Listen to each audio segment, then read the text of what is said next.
is the X Sports Network.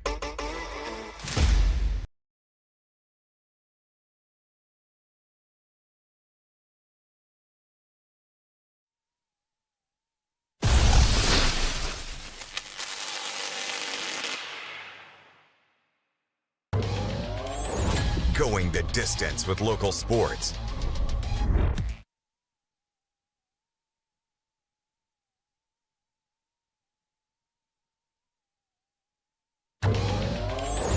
Going the distance with local sports.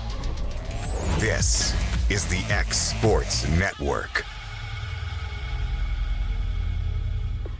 When it's time to build a home, remodel, or add on, Hamby Builders is this area's experienced construction company. From site selections to floors, doors, windows, trim, tile, bathrooms, and kitchen, the Hamby Builders team can make your home the home of your dreams.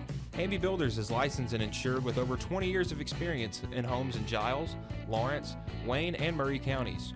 Trust your home construction or light commercial project to the team with experience and integrity. Hamby Builders. Call 931-629-5264 or 931-629-9472 today.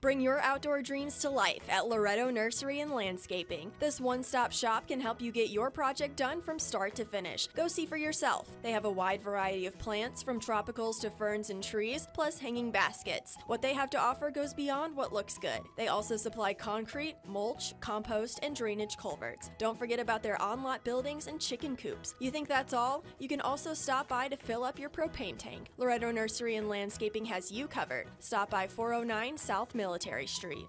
Nobody makes hauling more affordable than C&D Hauling. Serving southern Middle Tennessee and northern Alabama, they supply premium materials like asphalt, sand, gravel, and much more for whoever needs it, like contractors, builders, or homeowners. Call today for a free quote. Going the distance with local sports. This is the X Sports Network. And welcome everybody here to the Week 6 pregame show under the Friday Night Lights, getting you ready for all the high school football action going down in southern Middle Tennessee and in northern Alabama. AJ Good here, joined alongside by Michael Marks. Mike, we had some action last night. We'll get into that a little bit later, but start right now in Class 2A. Got a big one going down over in Hohenwald tonight. Lewis County on fire right now. They've changed things up a little bit, but they have a always tough, never easy to put away Summertown team coming to their building. They've had a lot of success in their building here lately. Eagles are coming to town tonight. You know, they do have a region loss, but they can certainly messy the waters if they can pick up a win in Hohenwald tonight. Oh, yeah, that would definitely make this one really, really interesting. But looking at Summertown's schedule, all of their games, other than the Scottsdale and Lawrence County games, have been close. Yeah. So they're Lawrence able. County was close. I'm about to say, and that one was close for the most part there until the end. So that's 4 out of 5 games that were really close, and that your style kept you in there. Right. Mount Pleasant was a big high-powered offense. You held them to 21 points. Cascade was undefeated when they came in there. You held them to 21, and you got just enough to get it done. And now this one is their first big road test of the season, so I'm interested to see what Summertown can do tonight. Absolutely. It's going Lewis County, like we said, they don't throw the ball over the yard as much as they used to, but you saw them in person. Yeah. They got a really good running attack and a couple of really good backs back there. Yeah, they're very versatile. They can do the speed game, they can do the power game, whatever they feel like will help them benefit them the most. They usually start out with the speedier back first, and then kind of wear you down, and let that bruiser kind of do his thing. But Summertown's defense has been really good this year, especially at stopping the run. So I do think that this is a game that they can stay in. All right, well, let's see what the Eagles have to say going into week number 6. Coach, coming off a win here against Scotts Hill, and probably feels pretty good to get back in the win column. Well, I'm sure the kids feel better. I mean, a win, if you're in the coaching business, some of us have talked about this, and a win's relief and a loss is the end of the world. You know, it's crazy business, but yeah, it was a good win for our kids. Not a great start, but at the same time, give Scotts Hill some credit. They game planned and they had a plan and gave us a little trouble there for a while, and then our guys got rolling, had a great second quarter and threw it away. Probably pretty good for them to face a little bit of adversity early on to learn how to come back from it. Yeah, there's always going to be adversity. Sometimes we create our own adversity, and sometimes other people do. So I'm just proud of the way we reacted, and I pointed this out, and I'll say it again here. But a classic example of that is, the play down inside the red zone. We toss it to Michaela Powell on one of our tosses. That's a big play for us, and they had a little blitz stunt on and blew it up and rocked Michaela, knocked the ball loose, and one of their other guys scoops it and he starts going the other way. It looks like an apparent touchdown, and Michaela got up off the ground and 80-something yard sprint him and pulled him down.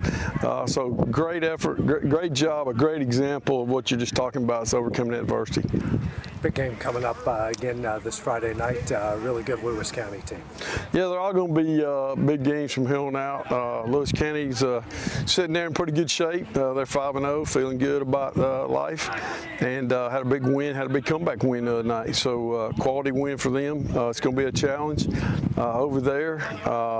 So these guys know, feel like we can play with anybody, but we want to play well, and it's going to be a big challenge. Yeah, they've changed some things up. They don't throw it as much. They've got attack, a different challenge than years past. What you've seen. A little bit.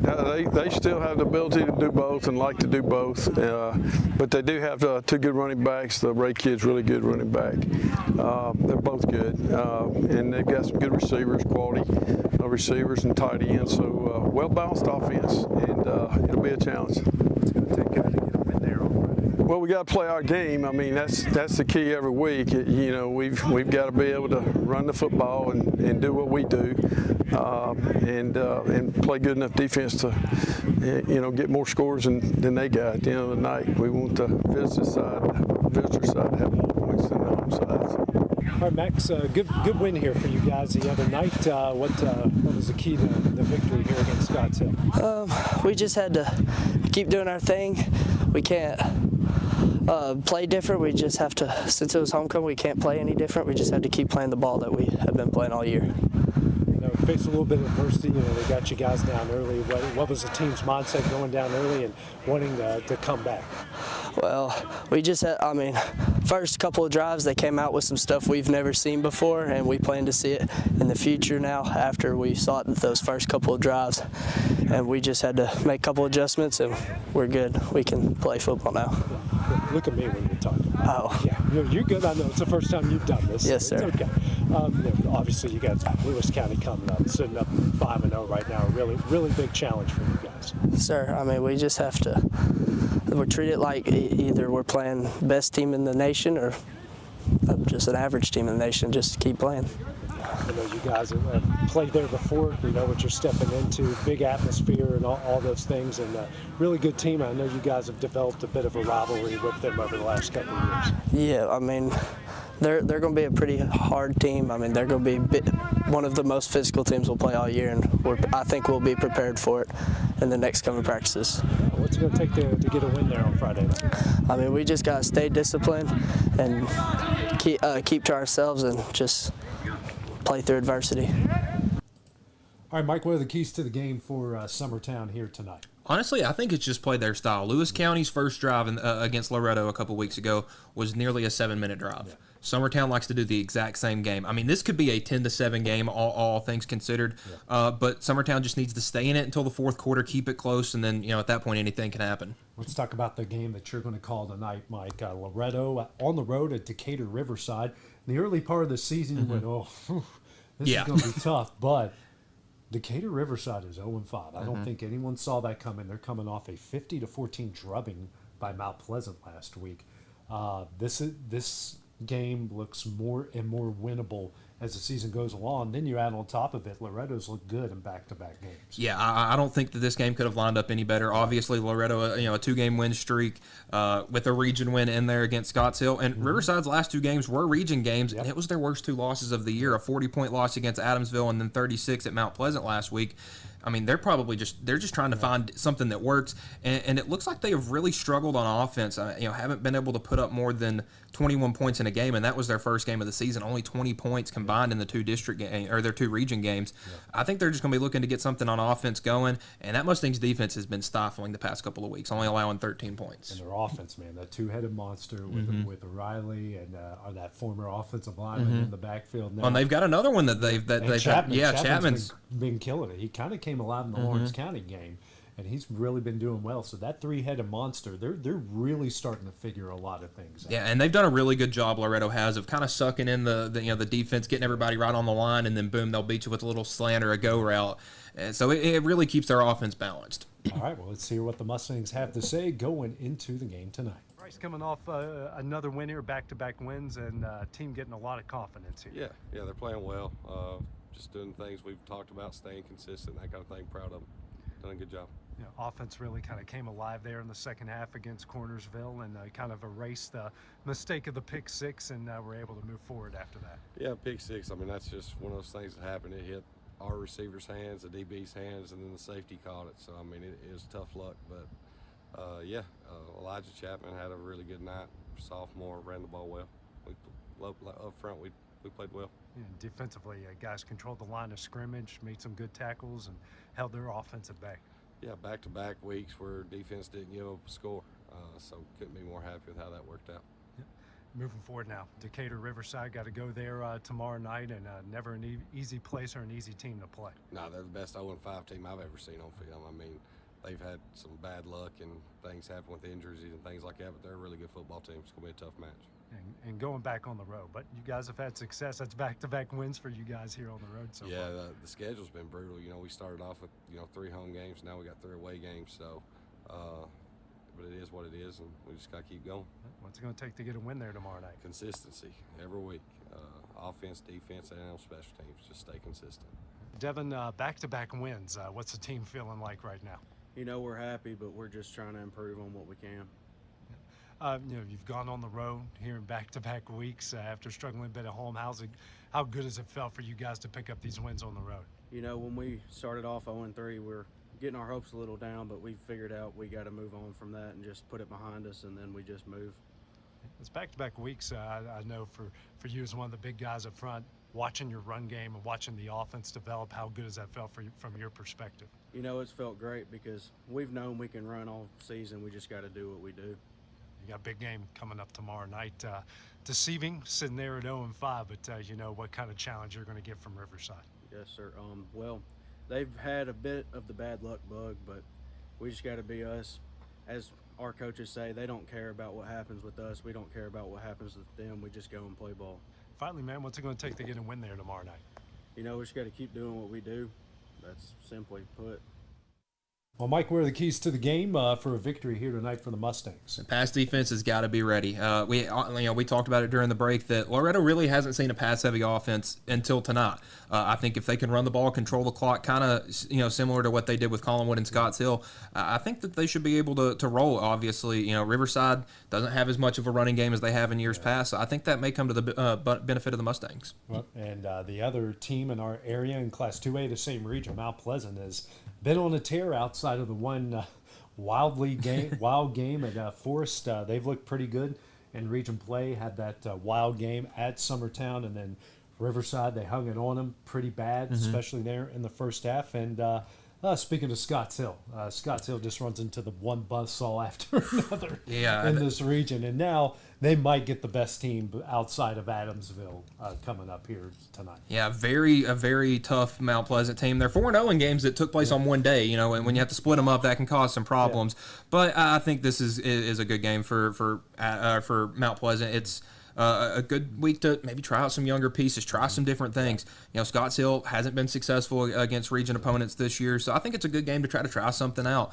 You know, I know Loretto ended up, you know, using a lot of Eli Chapman in that game, and that came back to help them against Collinwood. So maybe try something else and give your team a new wrinkle as they head down the stretch. Here's what the Tigers have to say going into week 6. A good win the other night, and pretty convincing one from start to finish here. Yeah, you know, it was a good night, good atmosphere here in front of our home crowd. I thought we played really well in all 3 phases. You know, we kind of jumped on them early, you know, all 3 phases of the game. Special teams really, you know, got us out in front in the first quarter with a big punt return, and then they faked a punt. We tackled them on the 1-yard line. And then an interception for touchdown by Nazir Carter. So, yeah, it was just kind of one of those things where everything felt like it was going right, and that's kind of the outcome we got. And, you know, especially playing in front of your home crowd. I mean, you guys have certainly taken it to a different level when you're playing here. Yeah, you know, there's just something about, you know, playing better at home. I think you probably should do that. It's just a different type of energy, you know, for the kids, and playing in front of the people they know and they want to do well for them. You know, kind of game really went. We didn't really expect it to go that way, that early, that fast. But you know, just things just kind of got rolling, and all the momentum, and it never really shifted. So, you know, we're proud of the outcome. Scotts Hill coming up, and I know a different challenge for this team. Yeah, no doubt. You know, they're having a rough start to their season, but you know, their kids are still playing hard. You know, they still want to win. They're playing together. They, you know, played pretty well early last week in their game. You know, so we got another home game. You know, it's homecoming week, which provides a whole lot of distractions. You know, that coaches usually don't enjoy. But we got to handle that adversity throughout the week, and you know, show up and do what we're supposed to do. What's it going to take to get a win here on Friday? I think just staying focused, you know, and be ready to play football and keep the focus on the game. You know, at kickoff at 7 o'clock, all the other stuff really doesn't matter or have any effect on the outcome of the game unless it affects you in a bad way. You know, so we really want to use that energy to kind of start the game off fast and, you know, continue to get quick starts. Let's talk about the win over Riverside. It was a good win, a good district win. It was very coming out the gates hot and heavy. We got on them quick and slowed them down. You guys seem to really kind of take it a different level when you're playing here in front of your home crowd. Yes, sir. Home games are definitely better for a team overall. You got homecoming coming up. I know it's kind of a different challenge and everything. How does this team kind of eliminate those distractions and focus on the task? Yeah, we're just going to keep our head in the game and focus for Scotts Hill and come ready to play. You know, Scotts Hill's a different challenge. You know, record's not all that impressive. How do you guys make sure you don't overlook that Friday? We just got to keep our head in the game and practice how we want to play and practice like they're just another good team. What's it going to take to get a win here on Friday? We need to control the penalties and get good defense and just control the penalties. Penalties has been a killer for us in the past. All right, Mike, what are the keys to the game here for the Tigers tonight? I think for Mount Pleasant, stay healthy. Obviously, you know, you got a big game the following week against Adamsville, and maybe just try to find a new wrinkle to your offense. Obviously, their offense is very explosive and may not need to find a new wrinkle, but, you know, what a better time to try it out against the team that's not having as successful of a season. All right, well, coming up next, we'll take a look at all the action going down in Class A when we return.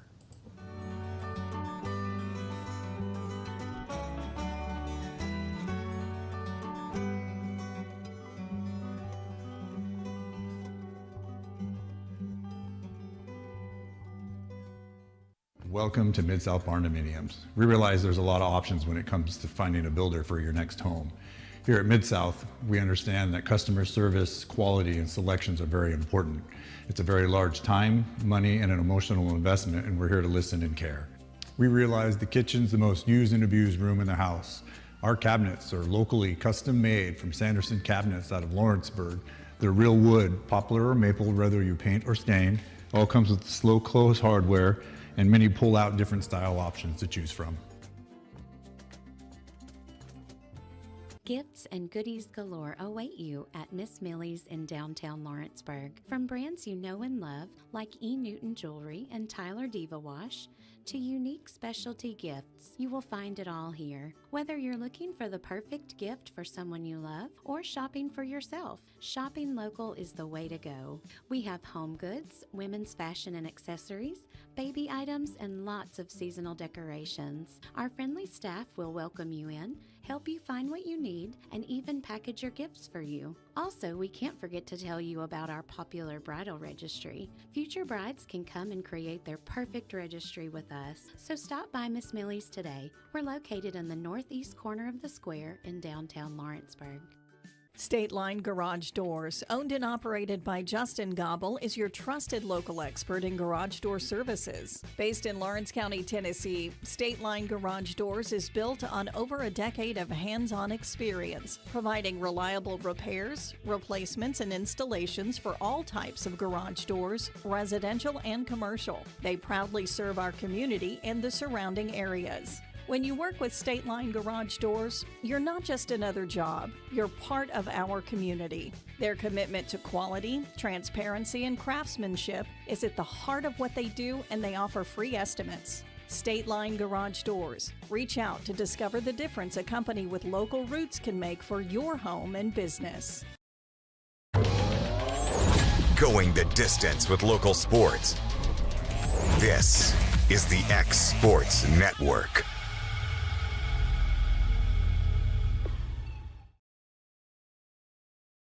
All right, Mike, let's go to Class A here as we get you ready for all the high school football action, Southern Middle Tennessee and North Alabama. So, Class A, let's start first over in Wayne County. The Wildcats' huge win to knock Hollow Rock from the ranks of the unbeaten. Big goal line staying there. Now they got McEwen coming up. Team they're pretty familiar with. I believe they played them in the playoffs last year. I've played them a lot over the last couple of years. Obviously, your former head coach and Rick Rice is over there. So a lot of familiarity there. You're in the same region now, and man, you pick up a win this week, and things are looking pretty good for you. Yeah, I mean, obviously heading into that game at Brewston was not the best look. You were 1-3, but you pick up a huge win in overtime on the road, and it might be 2-3 on the year right now, but you're 1-0 in region, and right now that's the only thing that matters. And you got a big one tonight at home against McEwen. And just like you said, you can right all the wrongs of your past. Yep. With a big win here, and especially you haven't gotten to the McKenzies yet of the world. This is a good way, or the Perry counties. We know how good Perry County has been year in and year out. So this is a good opportunity. Hey, you sit there 2-0 in the region, you got to be feeling pretty good about yourself. Yeah, and McEwen was one of those teams. They've already had their bye week, and they had a game canceled because of the weather a couple weeks ago. So, again, this is a Wayne County team that has played almost twice as many games as McEwen up to this point. I think that might play into their favor.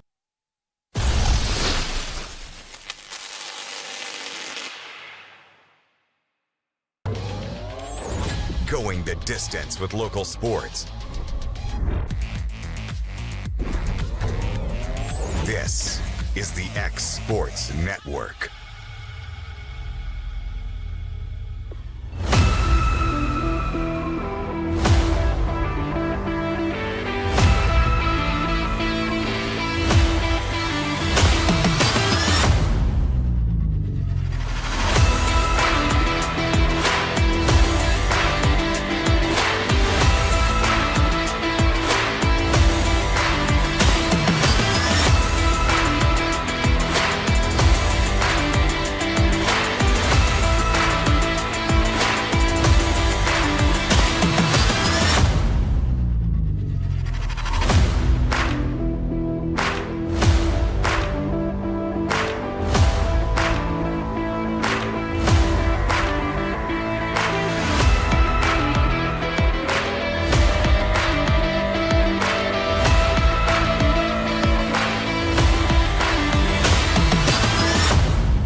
This is the X Sports Network.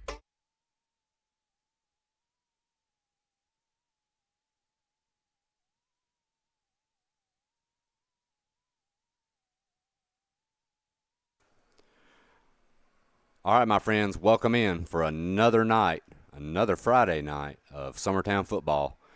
And I've got my friend Mr. Will Pettis with me tonight. This is Adam Lindsay. Clint feeling a little bit under the weather tonight, but so we'll be thinking about him. Hopefully he'll be back with you soon. Drew Cranston should be joining us soon. He's getting here as quickly as I can. But Will, my friend, we are in Lewis County tonight, also known as Hohenwald or Hornwald, however you feel like saying it. But it is a beautiful night for football tonight, Will. You couldn't ask for any better weather. So headed in here tonight, Summertown. Should be a good one. Summertown comes in with a 3-2 record, 1-1 in the region. They come off a big win against Scotts Hill last weekend, Friday night, 43-12. That was homecoming there at Summertown. On the year for Lewis County, they come in undefeated. And, Will, they had a super exciting game last Friday night against a very talented Adamsville team. I believe at one time trailing 27-7, and actually come back and win 34-27.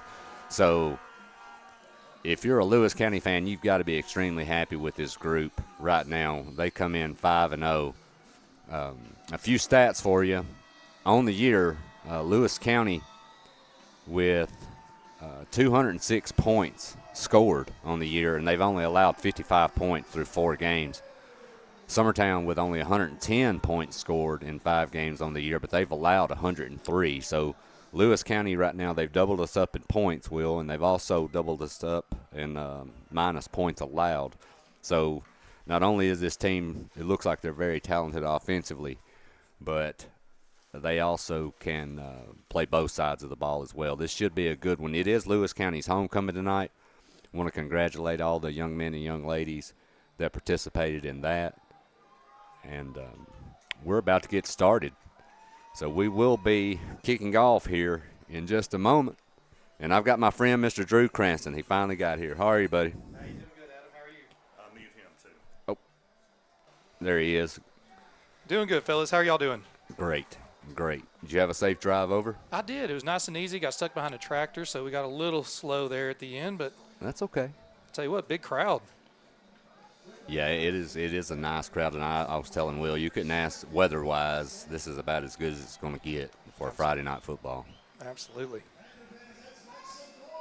But we are fixing to get this one started. Summertown will be receiving Lewis County to kick off. If you remember last year, Summertown came in here and handled Lewis County in a pretty lopsided game there and kind of ran away at the end and looked really impressive doing it. I got a feeling tonight, though, Drew, this could be a lot more difficult. This Lewis County team is talented. Absolutely. They can put the ball in the end zone. So there's your kick. It's fielded. But I believe we have a penalty, and it's going to be offsides on Lewis County on the kickoff, which I believe the man right beside the kicker may have been off. If you'll do that replay, Will, he was way ahead. But anyway, that's going to back Lewis County. They'll have to re-kick this thing. Not the way you want to start, Drew. No. I mean, you know everybody's excited, little pregame jitters, adrenaline's pumping, but, yeah, you can't be 4 yards ahead of the kicker. But I will tell you, this young man kicking the football, man, he booted the daylights out of it. He sure did. And the guy that was offsides, he had some speed. He did. I want to make sure we slow him down. We should get a chance at setting up a return, though, Adam, if he does what he did the first time. So we're going to try this one again. Here's the kick. Another well-struck ball. That's angled into the corner. It'll be picked up. Summertown's going to return it in almost to the 30, and he'll be taken down right at the 30. So that's where Summertown will start. Not bad field position on that one. No, not at all. Good return. I'll tell you what, that was an excellent kick. Had that ball angling towards the end zone, so we were able to field it, I think, right around the 5, 6, 7 yard line, somewhere in that range. So to get good 25, 28 yards coming out. Drew, I know you got here just a little late, and we appreciate you helping us tonight. But quickly, this Lewis County team is talented. They come in 5-0. What's Summertown going to have to do to try to hang around here tonight and maybe win this thing? Hey, I tell you what, it is going to start on the defensive side of the ball. Like we mentioned earlier, this Lewis County team can score some points, and their young man, I believe, Ray, I haven't looked, Drew Ray, their running back. Yeah. I think, Adam, he has 14 touchdowns on the season so far. Well, I remember last year, it was Summertown did win that one by a few scores, but that young man stood out last year for them. I remember me and Clint called this game here last year. So, yeah, I would imagine you will want to key in on him, find out where he is, and keep your eyes on him at all times. That'll be kept by Dillard. He's going to go over left tackle, and he might have a first down. Looks like he's going to be just a little short, maybe by a yard. Good run. And then, Adam, like you and I talked about last week when we were, talking about Summertown's success they've had, it's going to happen on the ground. They can control the ball, eat up some clock, pay the drive off at the end, and then rely on defense. They need to slow it down and use the clock to their advantage. Well, and they've got to stay ahead of the sticks, too. These penalties, these holding, these false starts, it's kind of the way that the Mount Pleasant game went. You can't do that tonight. This offense just isn't built for it. Absolutely. That will be, looks like possibly a quarterback sneak, and that will give Summertown a first down. There you go. Like you said, first drive, move the chains. So far, so good if you're Summertown. And as Drew mentioned, big crowd here tonight. Summertown does. Will was talking about our student section. Will, somebody did show up. They did show up down there. So they're here. Will says it's fall break. It is fall break. There were a lot of folks headed out of town, I believe. Yep. Man in motion. That'll be pitched out. Coming around the right edge. He will get to the corner and go out around the 46-yard line. That will be number 26, Pugh, for Summertown. Absolutely great run. Way to get around the edge there and for Colton to be able to plant his foot and then get upfield. Those outside plays, they're designed to get speed on the outside, but they do you no good if you don't ever cut it up. So that was a great job by Colton to plant his foot and get the yards upfield. Quick update for Summertown. Austin Reed was talking to Will before the game. He had surgery yesterday, Will. So thinking of that young man tonight, he's watching from home. Also out tonight is Lincoln Wilson. I saw him in street clothes. That'll be handed off. That will go to Powell, and he's going to get right up to midfield. Nice job there coming off the left edge. Hey, once again, those guys up front, they're doing their job. You can see it right here. They're getting a good push. All it takes is, that good 1 or 2 yard push, and you can get 3 or 4, do that every time. The math works. Well, and we were talking, Drew, Lewis County, they scored 206 points on the year through 5 games. Summertown 110, so basically doubled. So keeping that offense off the field is going to be big for Summertown tonight if you can do it. Absolutely. Dillard, it looks like something may have went awry on that one in the backfield, but Dillard did manage to get maybe 2 yards. I'll tell you what, number 3, Cade Carroll, I believe was the first guy in there to stand Max up and stop him at the line of scrimmage.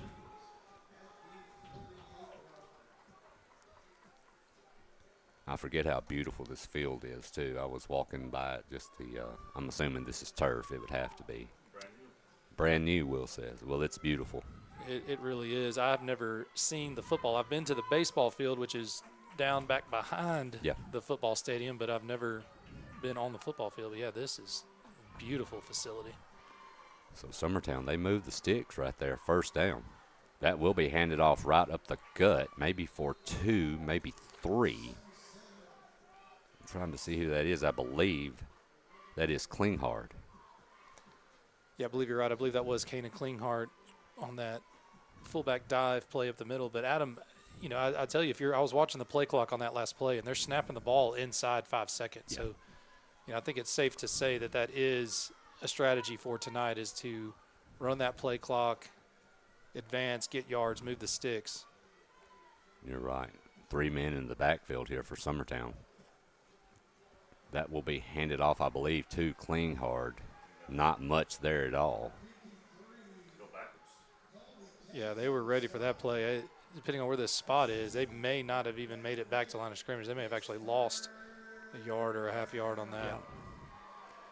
So that's going to make it 3rd and about 8.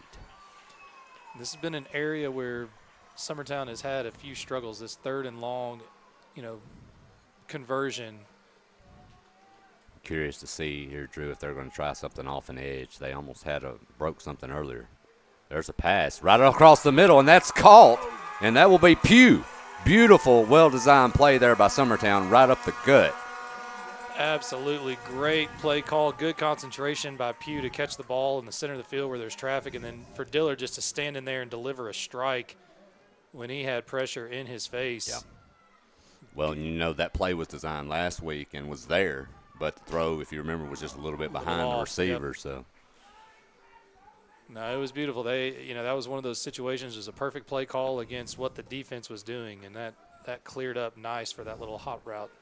So Summertown now, they are down to the 30-yard line, 1st and 10. Dillard, he's going to keep it, but he's going to be wrestled down and smothered in the backfield for virtually no gain, maybe even a loss. At number 3, Cade Carroll was in there again, and number 5, Drew Ray, who I was mentioning is a gentleman that is no stranger to the end zone, but on the other side of the ball, he's one of their top players as well. Dillard actually going to lose 2 yards on that play. Yeah, and this defense for Lewis County, they are very athletic. They move well. So Summertown's going to have their work cut out for them tonight. Actually, they're going to call it 2nd and 13. Definitely want to try to get half of this back. You don't have to get all of it, but make 3rd manageable. That'll be handed off up the middle. It looks like they'll about get the yardage back that they lost, but nothing more. Looks like Klinghardt never actually hit the ground. I guess they just stopped his progress. Yeah. They're actually going to call that a gain of 2, so you're looking at 3rd down and 11. The last 2 3rd downs, you're looking at double digits for Summertown. That's not what you want. You really need those 3rd and manageables, 3rd and 4, 3rd and 5, where you can get into 4-down territory if you need to. 3rd and 11 is not exactly the prototype of what you're wanting. No. But you just mentioned 4 down, getting into 4-down territory. I think we're probably pretty close to it. So if we can pick up 4 or 5, you may have 2. There you go. Dillard's going to get around the edge, and he will get 3, maybe 4. Trying to look at his foot there. I believe it's going to be on about the 26-yard line. That's going to make it 4th down and about 6, and it's going to be a long 6. That is a long 6. They are bringing out the kicker, Hoffman.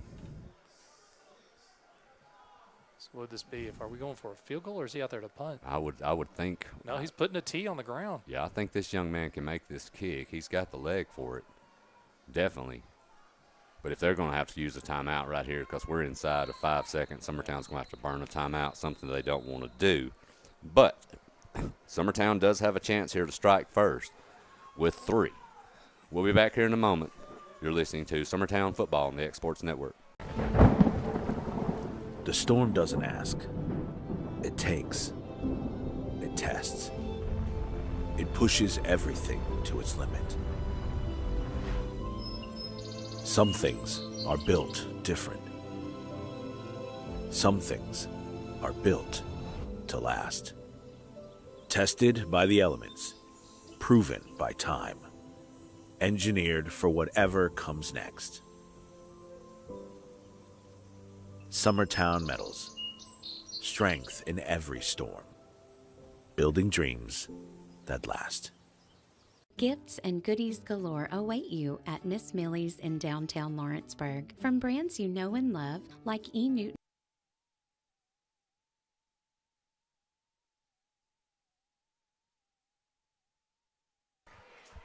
So we are back. As Drew just mentioned, we're looking about a 42-yard field goal, and they are lined up to try it. I'll be off the right hash. There's a snap. Hoffman's kick. It is low. I believe it is. It looked good from here, but it looked like it missed a little bit left, Drew. Yeah, this replay will help us out. I was watching the officials. From the angle we have, it's kind of hard to see if it goes through or not. But, yeah, I believe it had the leg. I mean, we know, like you said, Adam, we know he has the distance. He just didn't get much air under it. Yeah, it was a little bit lower than probably what he would like, but it looked like it kind of missed that left upright by a few feet.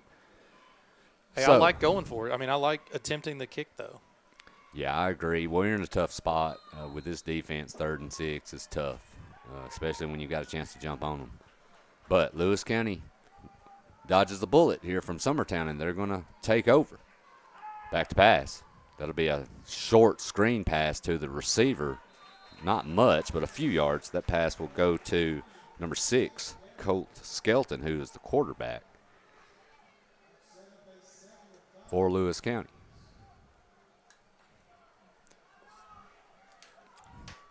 Make it 2nd and 5. Hand it off over the right edge.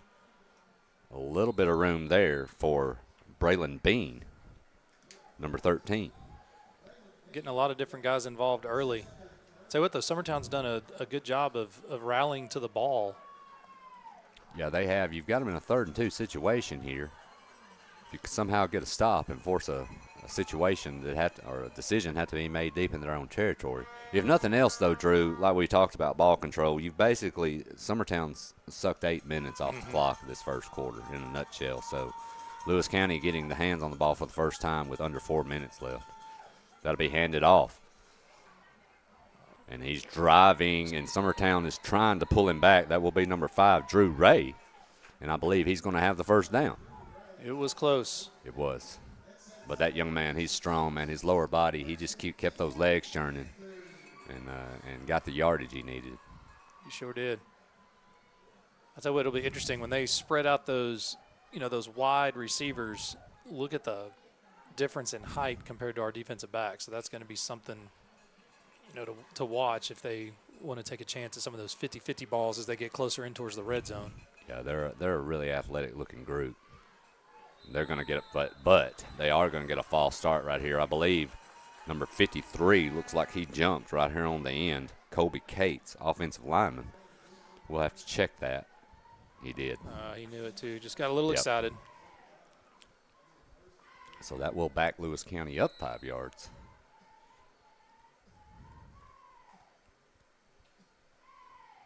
Looks like they're going to spread it out a little bit this time, Adam. They will. They're going to go 4 wide here. Back to pass. That'll be dropped off to the back, but they're going to rule that a forward pass. It was recovered by Summertown. I do believe that's the right call. Did look like it was at least a yard or 2 in front, so it was. It did lead that back a little bit too much to Ray. Like you said, you can appreciate the way Lewis County is. You mixing up formations, they're trying to get the ball in their playmakers' hands, but yeah, I believe that was a forward pass, Adam. I know on those those screens like that, you're trying to throw it forward. So 15 to go on the play clock. Lewis County facing a 2nd down and 15 right now. Shotgun snap, looking to throw. They've got a man on the edge. That is knocked away, and what a great play. I don't understand that. How in the world? No. I don't see how in the world, if they're going to throw a penalty on that.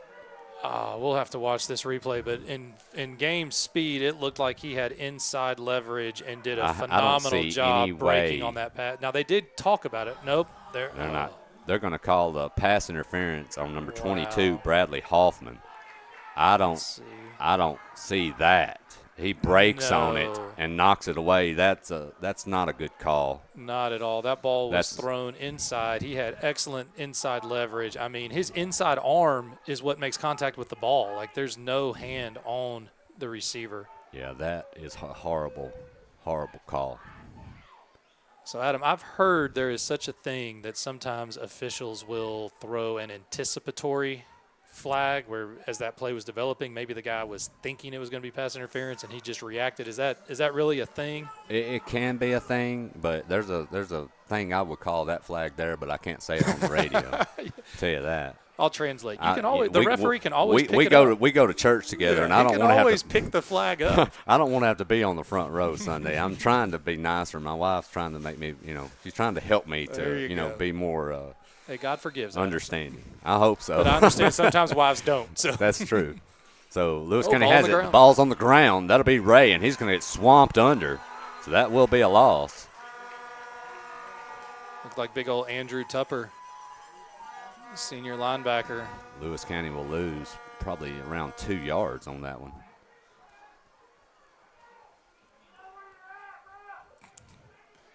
So the Summertown fans are getting a little vocal, which, hey, you know. They paid their money. They paid. You're allowed That's to cheer. correct. Shotgun snap. Hand it off to Ray. He's going to get around the right edge and drugged Great down job. by number 26, Pugh. Great tackle. Great job. Hey, and he even went up high on that guy. I'd like to see him get a little bit yeah, lower. I agree. I don't it was a great tackle, but I don't know how often with that young man that's going to be successful. No, but hey, it worked on that play, and that's all that matters. But I mean, good recognition, good ability to plant and break on that ball carrier and meet him near the line of scrimmage, because you do not want to give number 5 an opportunity to get into that third and fourth gear. So Lewis County now facing a 3rd down and 9. They're going to go 4 wide again with trips on one side, looking to throw, and they've got their man. That will be number 1, Wise, and he's going to get all the way up to around the 37, and we've got a young man down hurting badly. And I don't know if this looks really good at all. No, they were yelling almost immediately. His helmet's off. Yeah. This could. Looks like a lower body. This could be a possible serious injury for that young man. We'll take a short break, Will, and let the trainers look at that young man. We'll be back in a moment. You're listening to Summertown Football on the X Sports Network. State Line Garage Doors, owned and operated by Justin Gobble, is your trusted local expert in garage door services. Based in Lawrence County, Tennessee, State Line Garage Doors is built on over a decade of hands-on experience, providing reliable repairs, replacements, and installations for all types of garage doors, residential and commercial. They proudly serve our community and the surrounding areas. When you work with State Line Garage Doors, you're not just another job, you're part of our community. Their commitment to quality, transparency, and craftsmanship is at the heart of what they do, and they offer free estimates. State Line Garage Doors. Reach out to discover the difference a company with local roots can make for your home and business. Did you know that Resource MFG, an employee bridge company in Lawrenceburg, is the first and largest national manufacturing staffing company? They work alongside the top plants and facilities in the area to provide you with job opportunities in production, quality, maintenance, supervision, and all levels of management. Resource MFG has positions open right now to meet your needs today and a full staff ready to work with industrial partners to grow opportunities for this generation of workers and the next. Reach out today and start your employment journey with Resource MFG.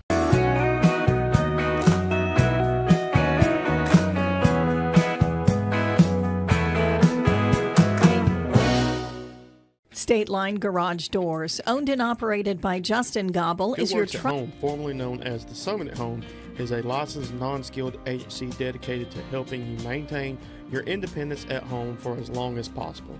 Our compassionate and caring staff provide support in various areas, including dressing, bathing, personal hygiene, transportation, cleaning, and companionship. Please call our office about services, payment options, and long-term care policies at 931-762-2310.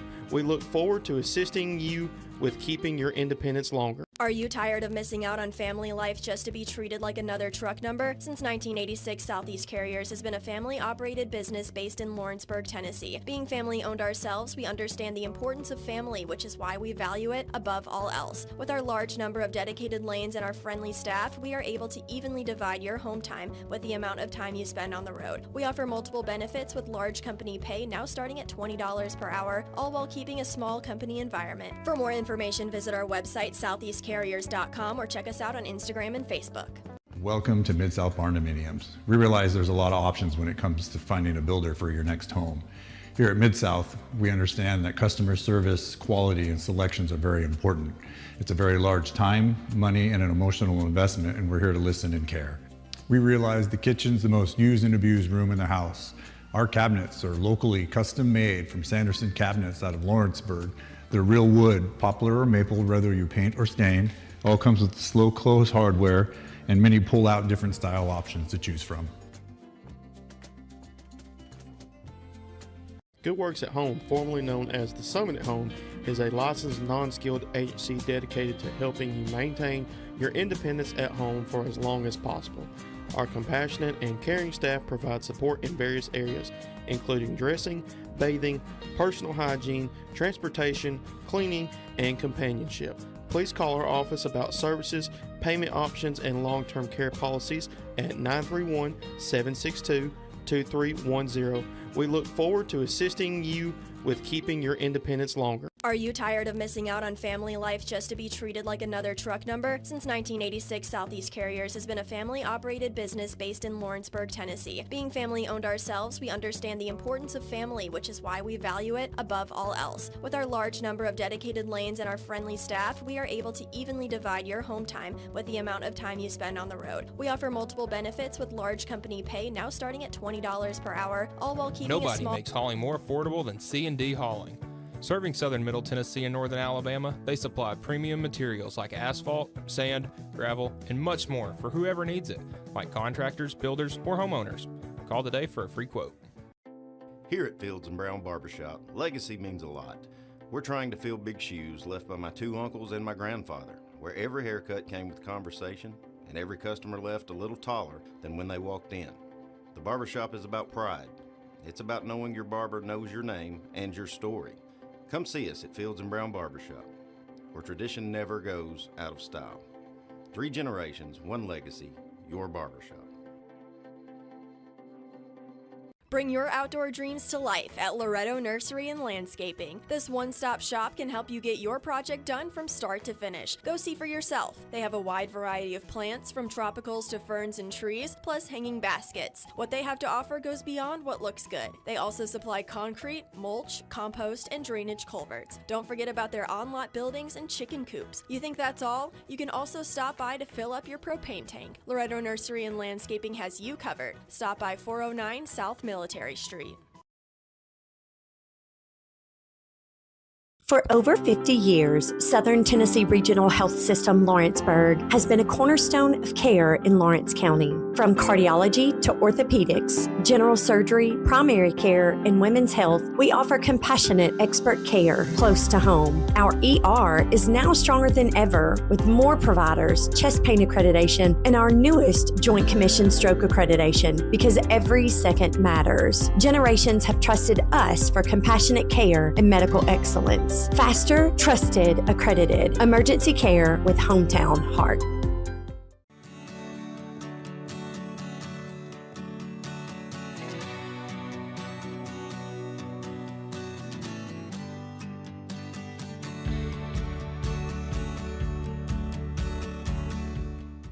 Nobody makes hauling more affordable than C&D Hauling. Serving southern Middle Tennessee and northern Alabama, they supply premium materials like asphalt, sand, gravel, and much more for whoever needs it, like contractors, builders, or homeowners. Call today for a free quote.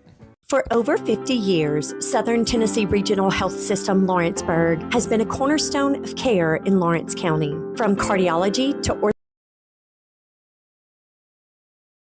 Volco Auto Supply in Lawrenceburg has a legacy of being a family-owned and operated company. Since 1927, our business has grown and evolved into today's one-stop source for all your automotive supplies. But in that time, one thing has stayed the same, and that's our commitment to our customers and their needs. At Volco Auto Supply, you'll find everything for your car, truck, or even fleet of vehicles, but with good old-fashioned customer service the way it needs to be. That's Volco Auto Supply, 416 Buffalo Road in Lawrenceburg. Visit VolcoAuto.com.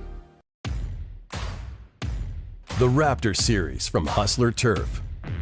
A premium line of residential mowers designed with a wide stance for operator comfort. A one-piece 11-gauge steel frame and welded steel deck for added durability. Finished off with premium Kawasaki V-twin power. We are Hustler Turf, and this is Hustler Country.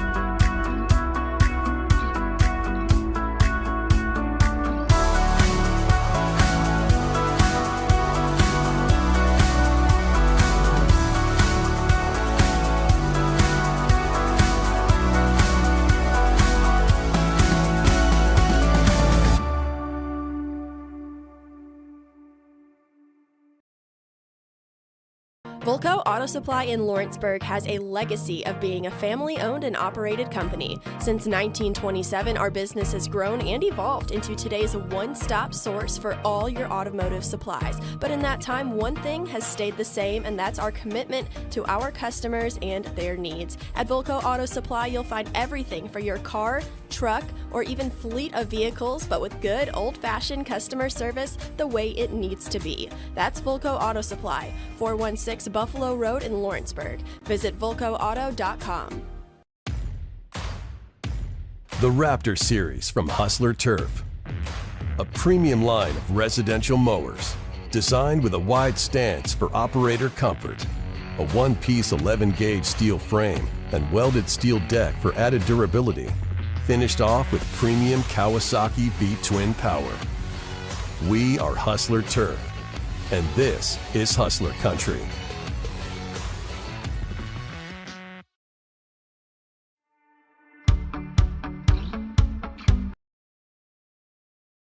Looking to transform your home or commercial space? Lawrenceburg Flooring is your local stop for flooring, tile, and custom blinds. From sleek hardwoods and waterproof LVP to stunning ceramic and water jet tile, we've got the styles, colors, and prices to fit every taste and budget. With financing options available, visit Lawrenceburg Flooring today, where your design dreams become reality. Your floors, your style, we've got you covered. Are you looking for the perfect refrigerator? What about a new stove or washer or dryer? It only makes sense to shop at the one place that specializes in appliances, top to bottom, big or small. And that's Kelly Appliance in Lawrenceburg. Kelly Appliance is home to all major name brands, including LG. LG makes life good with a full selection of refrigerators, cooking appliances, dishwashers, microwaves, and more, including appliances made right here in Tennessee. Family owned and family operated. Stop by Kelly Appliance on Jerry Street in Lawrenceburg today. Got primary care? Find your way to better health with primary care by One Stop Medical. With decades of combined experience, you'll find a one-on-one relationship just like the old days, but with the convenience and technology of today. When One Stop Medical does primary care, it's the best. Call today for an appointment and find your way to healthy living. Serving Lawrenceburg, Pulaski, and Hohenwald. Phone 931-244-8220. Primary care by One Stop Medical. All right, back here in Lewis County, Andrew Tupper, number 9, a senior for Summertown, currently in the process of being loaded into an ambulance. We have watched the replay. It does look like a lower leg injury. I can't quote that for sure. I'm just going off from what me and Will and Drew have looked at. Drew, tough situation. Man, you hate it. I mean, you don't ever want to see a player get injured to this degree. And then when you watch this replay, Adam is really just one of those fluke incidents. You see him pursuing the ball. Yep. And then we're going to wrap up. And I mean, he just, you know what I mean? It just collides with a guy that's in the act of making a tackle. So there was, it's just one of those you just hate to see any injury, and then especially. Well, and we've seen injuries before that, the replay shows something that's extremely graphic.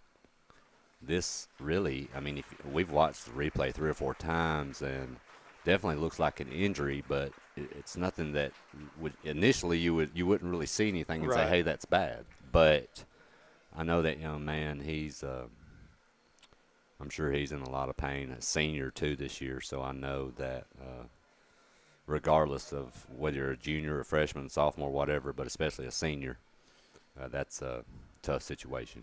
It is, and something that was pretty neat to see was the act of sportsmanship. So the Summertown players, once they got Andrew situated on the stretcher, they ran out to their buddy and were able to say something. Well, then the Lewis County, the entire team came out and gave some best wishes to him. So you always appreciate that level of sportsmanship. These guys are out here to win. They're out here to play hard. They're out here to be physical. But to recognize when a player goes down, that is a neat thing to see from both sides. Well, one thing you've got to remember too, Lawrenceburg and Summertown, Lawrence County and Summertown, Loretto, Summertown, those teams have very fierce rivalries. They want to beat each other, but a lot of these kids know each other. Yeah. They've played travel basketball, travel baseball, high school basketball. I mean, against each other. So there's a lot of good relationships. And one thing you got to remember, Lewis County, 25-minute drive right down the road? Oh, sure. And what district opponents? I mean, you figure these guys have been playing, even if they didn't play, in travel sports, they've been going against each other in district football since they've probably been in 6th, 7th grade. Yeah. And so there's a lot of relationships for a lot of these local teams that play against each other. They're a lot of friends.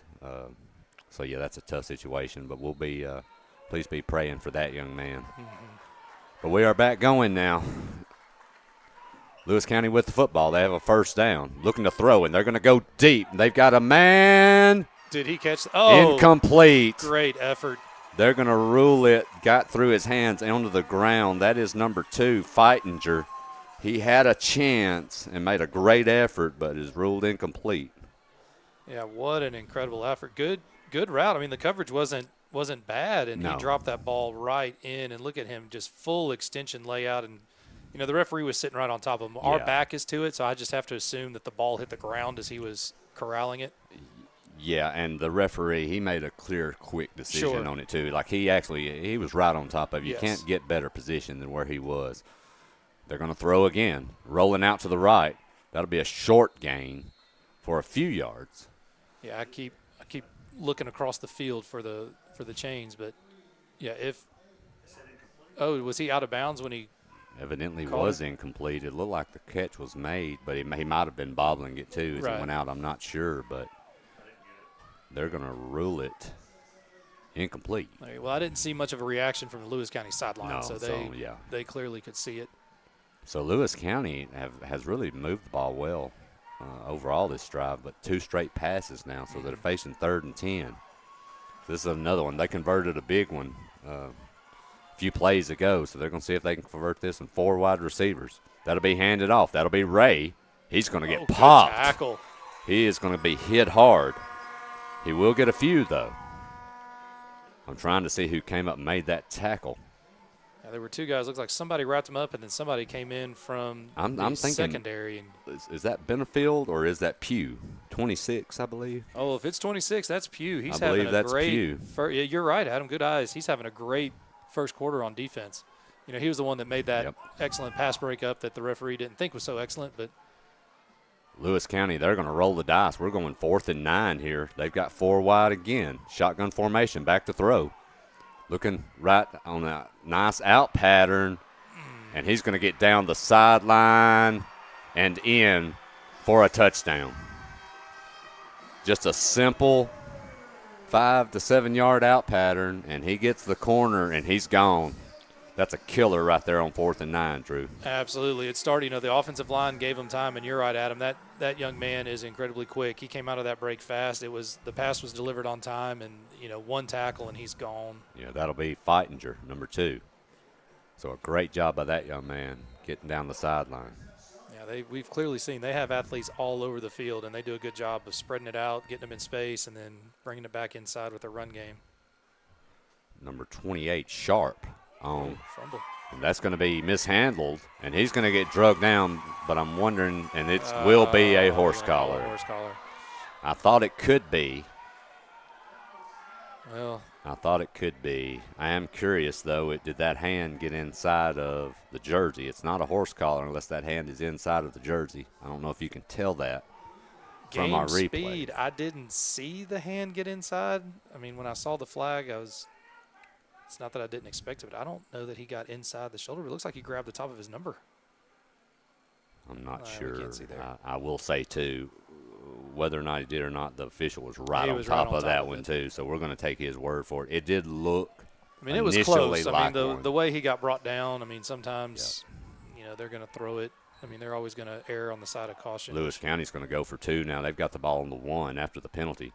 That's going to be handed off, and running in easily is Ray, practically untouched. So Lewis County's going to jump out 8-0 here on Summertown with 6 seconds left here in the first quarter. We'll be back here in just a moment. You're listening to Summertown Football on the X Sports Network. Jack Davis Insurance, located at 201 West Gain Street in Lawrenceburg, has you covered through life's obstacles. Jack Davis specializes in group insurance for businesses and institutions of all sizes. With coverage for life, accidents, cancer, critical illness, short-term disability, dental, and vision, Jack Davis can customize a plan to meet every need. Now available Medicare plans for seniors. Contact Paige Davis at 931-492-9284 today for Medicare Supplement, Medicare Advantage, and prescription drug plan insurance. Serving Lawrence and surrounding counties since 1987, call the team at Jack Davis Insurance today at 931-242-5225. Since 1955, Evers Construction has been the company folks have trusted.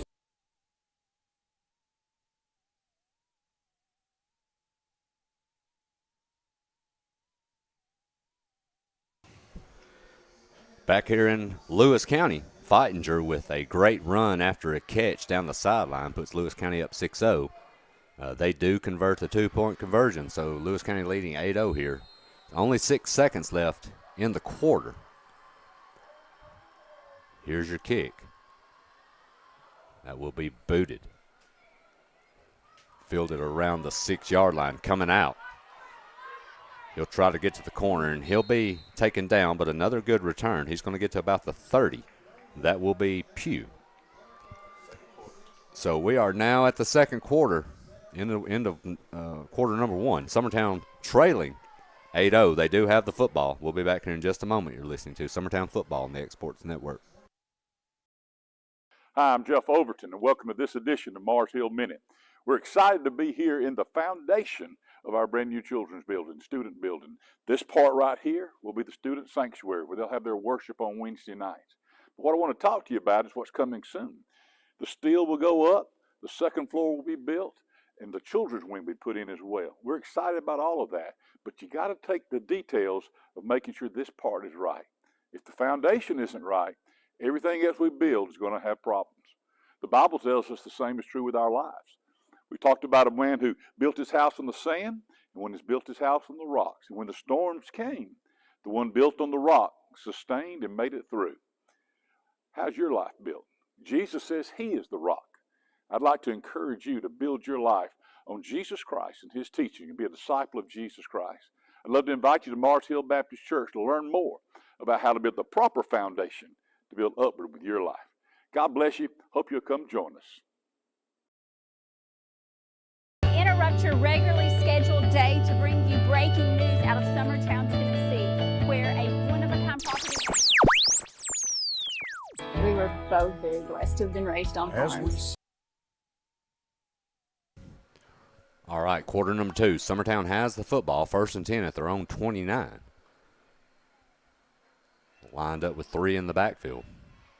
Dillard's going to pitch it out, trying to get the corner, but not much there. Getting back to the basic line of scrimmage is Powell, Michaela Powell, Jr., number 3. So at Adam, number 2, Kobe Feitinger. We've called his name on offense a few times. He was playing cornerback here on the lower side of your screen. He did a great job of getting around a block and stopped Michaela Powell before he could even make it back to the line of scrimmage.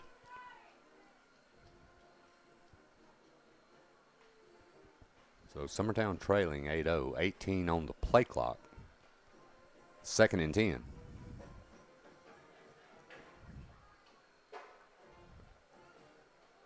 Dillard, he'll hand it off right up the middle, and no, he's actually going to keep it. He's going to get around the right edge, and he'll get to about the 36. So that will be a gain of about 7, Drew. Yeah, great run by Dillard, and again, good read. I mean, he's, he keeps that ball inside the running back's belly about as long as one can. And, he's quick. He's got some good acceleration, and we know he's going to be hard to bring down. Well, poor Klinghardt, it's such a great fake. Klinghardt got tackled by 5 men and didn't even have the football. And then, of course, myself over here believes he did have it. Yeah. We're going to have to talk to Max. He's got to make those when he pulls that thing. Give us a heads up. Yeah. We just need a signal. Yeah. Just, tap his helmet so we know to watch him. 100%. But a nice job there by Dillard. So that's going to make it manageable, 3rd and 3 here. That ball's going to be fumbled, and it's going to pop up right to number 77 for Lewis County, and he's going to score. A scoop and score for Lewis County. And that will be number 77. And I don't have a 77. I don't have a 77 either. I do not have a 77. We believe it's Braden Cooper. We just our roster stops at 7. number 72. Well, they say 77, but on ours it's 7. So nonetheless, Cooper with a score on just basically, they were in the backfield on that handoff, Drew. It was just destined to fail from immediately. Yeah, that ball went up in the air. It didn't hit the ground. That ball somehow got popped up, and then, big old number 77, Braden Cooper, was just there. I mean, he literally caught it in the air, and then, he had some wheels for a big man. He knew what to do with it once he got it. Yeah, and he had a convoy there. There was nothing at that point Summertown could do. We'll keep it here. So Summertown trailing right now. You're kind of in a danger zone, Drew. 15-0. You are, but, I mean, it's, at the same time, you're in the danger zone. But really, there's 11 minutes to go in the second quarter. So you're going to get a possession. Stick to the game plan. Do what you do. You get a score. You cut it within 1. Yeah. And, two things can happen from that. You eat up a lot of clock to where you can go into halftime where it's still, manageable, or you may even get the ball back. So, I mean, if you panic too quickly, then it can definitely get out of hand. But for right now, just move the chains, get in the end zone, and then let's just get the defense back on the field and reset. Well, and worst case is you want to try to get this back to a one-score game. Yes. You do not want to go a 3-and-out here or have another turnover where Lewis County could go up 3 scores on you. You're going to be in a world hurt at that point. So if Summertown's going to do something, they need to, at least like you said, Drew, kind of eat up some of this clock, kind of get back doing what they do. Mm-hmm. So Lewis County has had 3 different kickoff formations.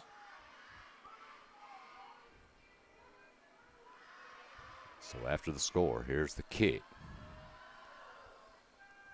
That one is struck well. Fielded on about the 5, coming out with it. That will be Pugh. He's going to get around the edge and just slow down enough. He'll get back to about the 22-yard line, so that's where Summertown will set up. He covered a lot of ground to get those 20 yards. He did. I thought, if he could have, the Lewis County defender couldn't really wrap him up, but he just got him enough just to throw him off balance a little bit and slow him down. So great job there. Yeah, that's a good point. Lewis County did a good job of staying in their lanes, is what you'll hear special teams coach say on the kick coverage team. So the guys on the near side of the field did not cross over, even though the ball was kicked in the opposite direction. So Summertown with another possession here on their own 22. And that should be a false start on Lewis County. That will be number 55 for Lewis County, Nate James, who jumped. That will give Summertown a free 5 yards. Hey, there you go. Great job by Dillard. Mix up the cadence, mix up the snap count. Lewis County's defense has a lot of momentum and adrenaline pumping after that last play, so use it against them. So Summertown now 1st and 5 after the offsides penalty. Dillard will hand that one off for a short gain. Yeah, Klinghardt was met by 3 or 4 interior linemen just sitting there waiting for him. It's frustrating. Sometimes you have to keep running that because in this type of an offense, everything is built off of that fullback dive play. So, sometimes it's not going to work. You're going to run into things like that, but it keeps the defense honest so that you can open up a toss or a trap, or, Dillard can belly the ball and get to the edge. 2nd down and 4. Dillard, he's going to keep it. He's got some room. He's going to be hit hard and drugged down right at the 36-yard line, but that should be enough for a 1st down. Good, tough run. Like we just said, this time he was able to keep the ball, find some space, but, man, Lewis County closes fast. They do. They've done a great job of stacking up the line tonight. I think they've pretty much made it clear that, look, you may get some yardage on this, but you're going to have to go around the edges. And then they've got some big athletic linemen too, man. They really clog up the holes well. For sure, and that's, you can do that when you have a defensive backfield and secondary that are, equally as athletic as their linebacking core and their defensive backs. So 1st and 10 here, Summertown with the football from their own 36. There's that same pass again, but just a little bit too hot that time, and that was intended for Powell. Had a lot of mustard on it. It did. I mean, it was there. I mean, you can't lob that pass. You're putting it in the heart of the defense. Led Powell just a little bit where it ricocheted off his hand, so that will make it 2nd and 10 after the incompletion. Well, once again, Adam, I mean, there are holes there. So, I mean, that was a good play call. It was open. We just have to connect. Yeah, those are plays you really need to have against a team like Lewis County. Hand it off up the middle. That is Klinghardt. He'll get a few. Good strong run, and I think this time he was only met by 2 Lewis County defenders. That's actually a much better run than what I anticipated. 5-yard gain there. So a little bit of running room. Yeah, and once again, Adam, we're getting into that, that area of the field where 4th down is not out of the equation. I think you want it to be, closer to 4th and 2, 4th and 1, given that you're this close to midfield, but I've seen Summertown do it. Dillard's going to keep it, and he's going nowhere. He's going to go backwards and lose a yard. So now Summertown is going to be facing a 4th down and 7. Yeah, that play was stopped from the beginning. Lewis County recognized that immediately. They were not going to let 13 Max Dillard beat them on that 3rd down, and they are going to bring on the punting unit, which I think is the appropriate play given where they are on the field. Yeah, I agree. Bottom line is, Drew, if you're going to stay in this game, you're going to have to stop Lewis County some way. And as of thus far, we haven't been able to do that yet. Looks like a little miscommunication out there, Adam. I believe we were screaming for another guy. I almost wonder if, it could be Andrew Tuppers maybe out there on punt team. They did elect to take the delay of game instead of using a timeout. It's Summertown. So that will back Summertown up 5 yards, which I don't think is a bad decision. Those timeouts are important. Right. 5 yards in this part of the field, you're already punting anyway. Sure. You'd like to, so good snap, protect the inside, and you'd like to see this ball get angled inside the hash marks. I don't think you want to give number 2 the entire field to operate in. No, Feitinger has already shown that he can Well, that was about as do good. a lot with the football. It was about as good of a kick. I mean, it was a nice angle. Let's see where the referee says the ball went out. Whoa. Summertown fans and the coaching staff, it seems, are pretty upset. I believe they are possibly irritated about a possible rough on the kicker. We'll see. And, yeah, he got smacked. Contact. He got smacked hard, it looked like, Will. I mean, Adam, I was watching where this referee was spotting the football. I did not think the ball went out of bounds that far up the field. I thought it was a little closer towards the 20. But, Adam, correct me if I'm wrong. There is a running into and a roughing. Running into and a even if it wasn't egregious contact, there's still a penalty if you contact the kicker. Yeah, it could be. That will be handed off. Ray's got some room. He's dragging defenders, still dragging them, and he's all the way up to the 50-yard line. That young man is a load to get down. He is. What a great effort. And I'll tell you what, Eli Schaefer came in late and almost ripped the ball out of his hands. But, again, that is a big, strong back. So that will be a 1st down. 7 minutes here remaining in the 2nd quarter. Lewis County leading 15-0. Wide receiver screen. That is caught up the left side and drugged down, but not after gaining a chunk of yardage. That will be Caden Miller on the reception. Yeah, we were fortunate James Gray got out there and was able to trip that receiver up. That was a well-executed screenplay. It was a trips formation. The 2 outside receivers were able to get a good block, and then, once that guy got the ball, he turned it up quick. Handed off up the middle. And a little bit of running room, but a nice tackle there on the edge. Braylon Bean with the run.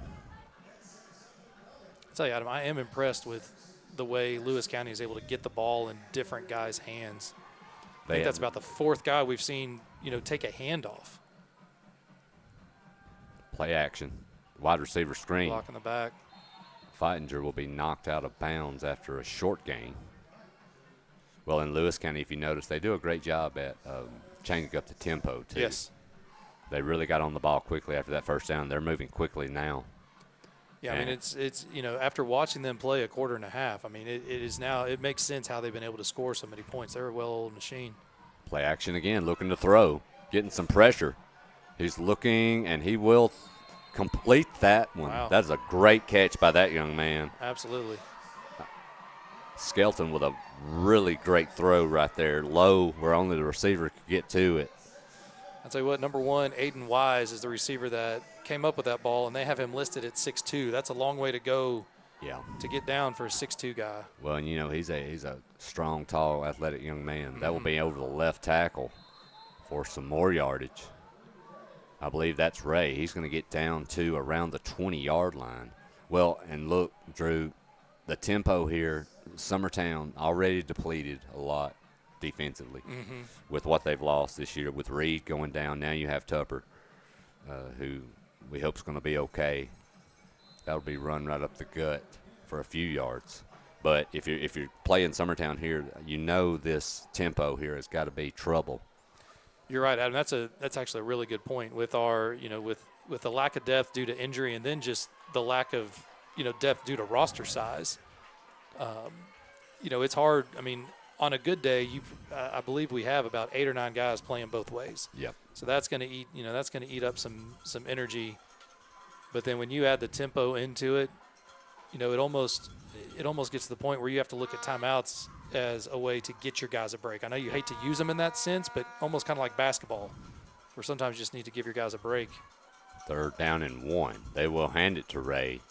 Oh, great job. He gets hit hard. I don't think he got there, but we'll see. He had a second effort, but, I mean, Eli Schaefer came flying up. You can see him in the middle of your screen come flying in from that linebacker's position, and he met him at the line of scrimmage. But like we've seen all game with Drew Ray, the first hit is not getting him down, so he was able to drive forward. Actually, he will be Did short. he stop it? Okay. They did, yeah. He's actually really didn't give him much of a gain at all. So it's going to be 4th and 1. Hey, Lewis County coaches know what they're doing, but Ray's getting the football. Yeah, or tush push. Yeah, and that's what it will be.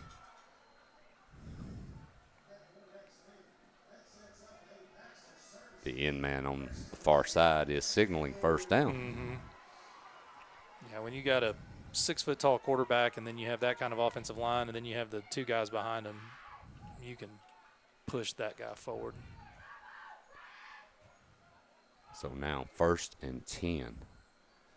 Lewis County with a new set, fresh downs. We're inside of 4 minutes here, and Lewis County is in the red zone. Shotgun formation, 3 wide. Oh, and we have movement. I believe that's number 77 again. Well, not again. Yeah. He's not on my. I don't know who. I think his buddy to his left, 53, may have gone with him. Yeah. I don't know if it was the shift Summertown did on their alignment or if they just misheard the snap count there. I believe we have a timeout.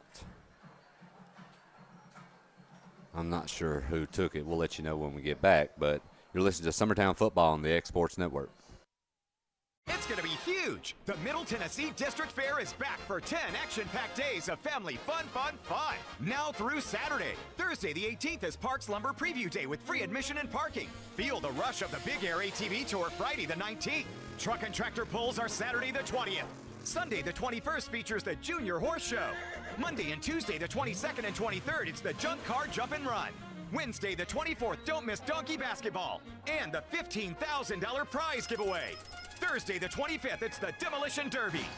Friday the 26th, experience Colt Ford in concert. And Saturday the 27th, the Truck and Tractor Pull. Tickets for Colt Ford and fair admission tickets available at mtdfair.org or at the box office. And don't forget, you can enjoy all the thrilling rides you want for one low price. The state champion Middle Tennessee District Fair. 10 big days, now through Saturday at Rotary Park in Lawrenceburg, Tennessee.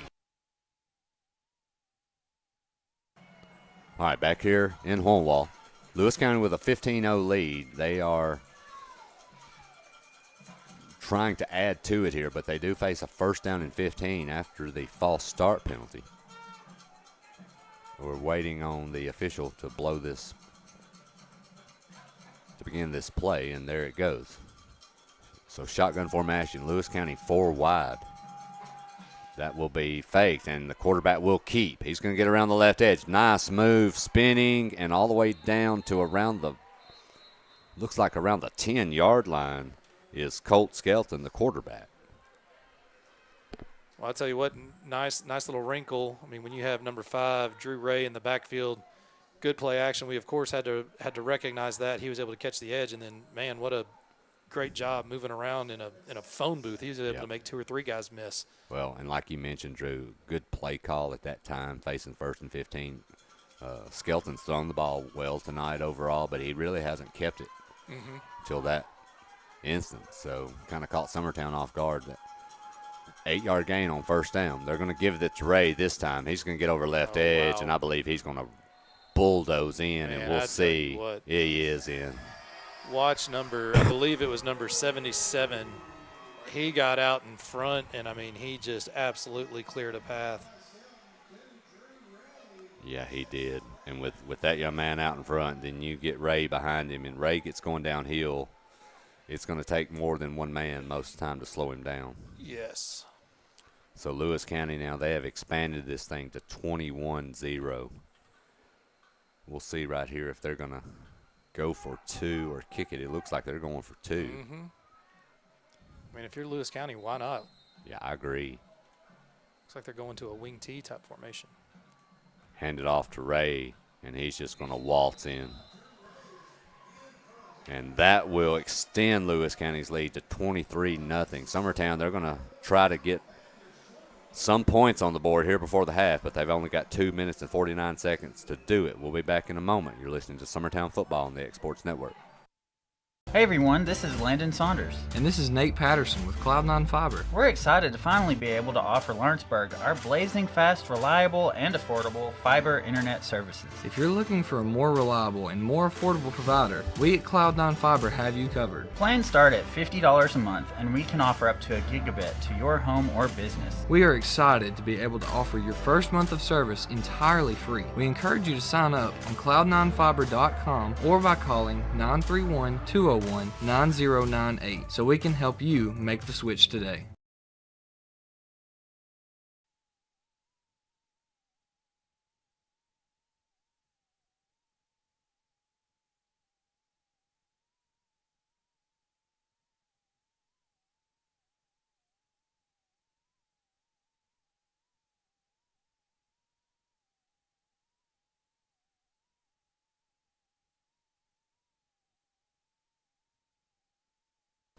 All right, back in Lewis County. Lewis County now has extended this thing to 23-0, and Summertown is desperately in need of some points here before the half, Drew. Some points, or just something positive. Hold the ball for the rest of the quarter, get a couple first downs. Well, that could roll out of bounds. There you go. There's a good start. We're going to get good field position. As Drew mentioned, the kickoff will go out of bounds around the 15-yard line, so that will be a penalty. So Summertown will get the football in decent field position to start.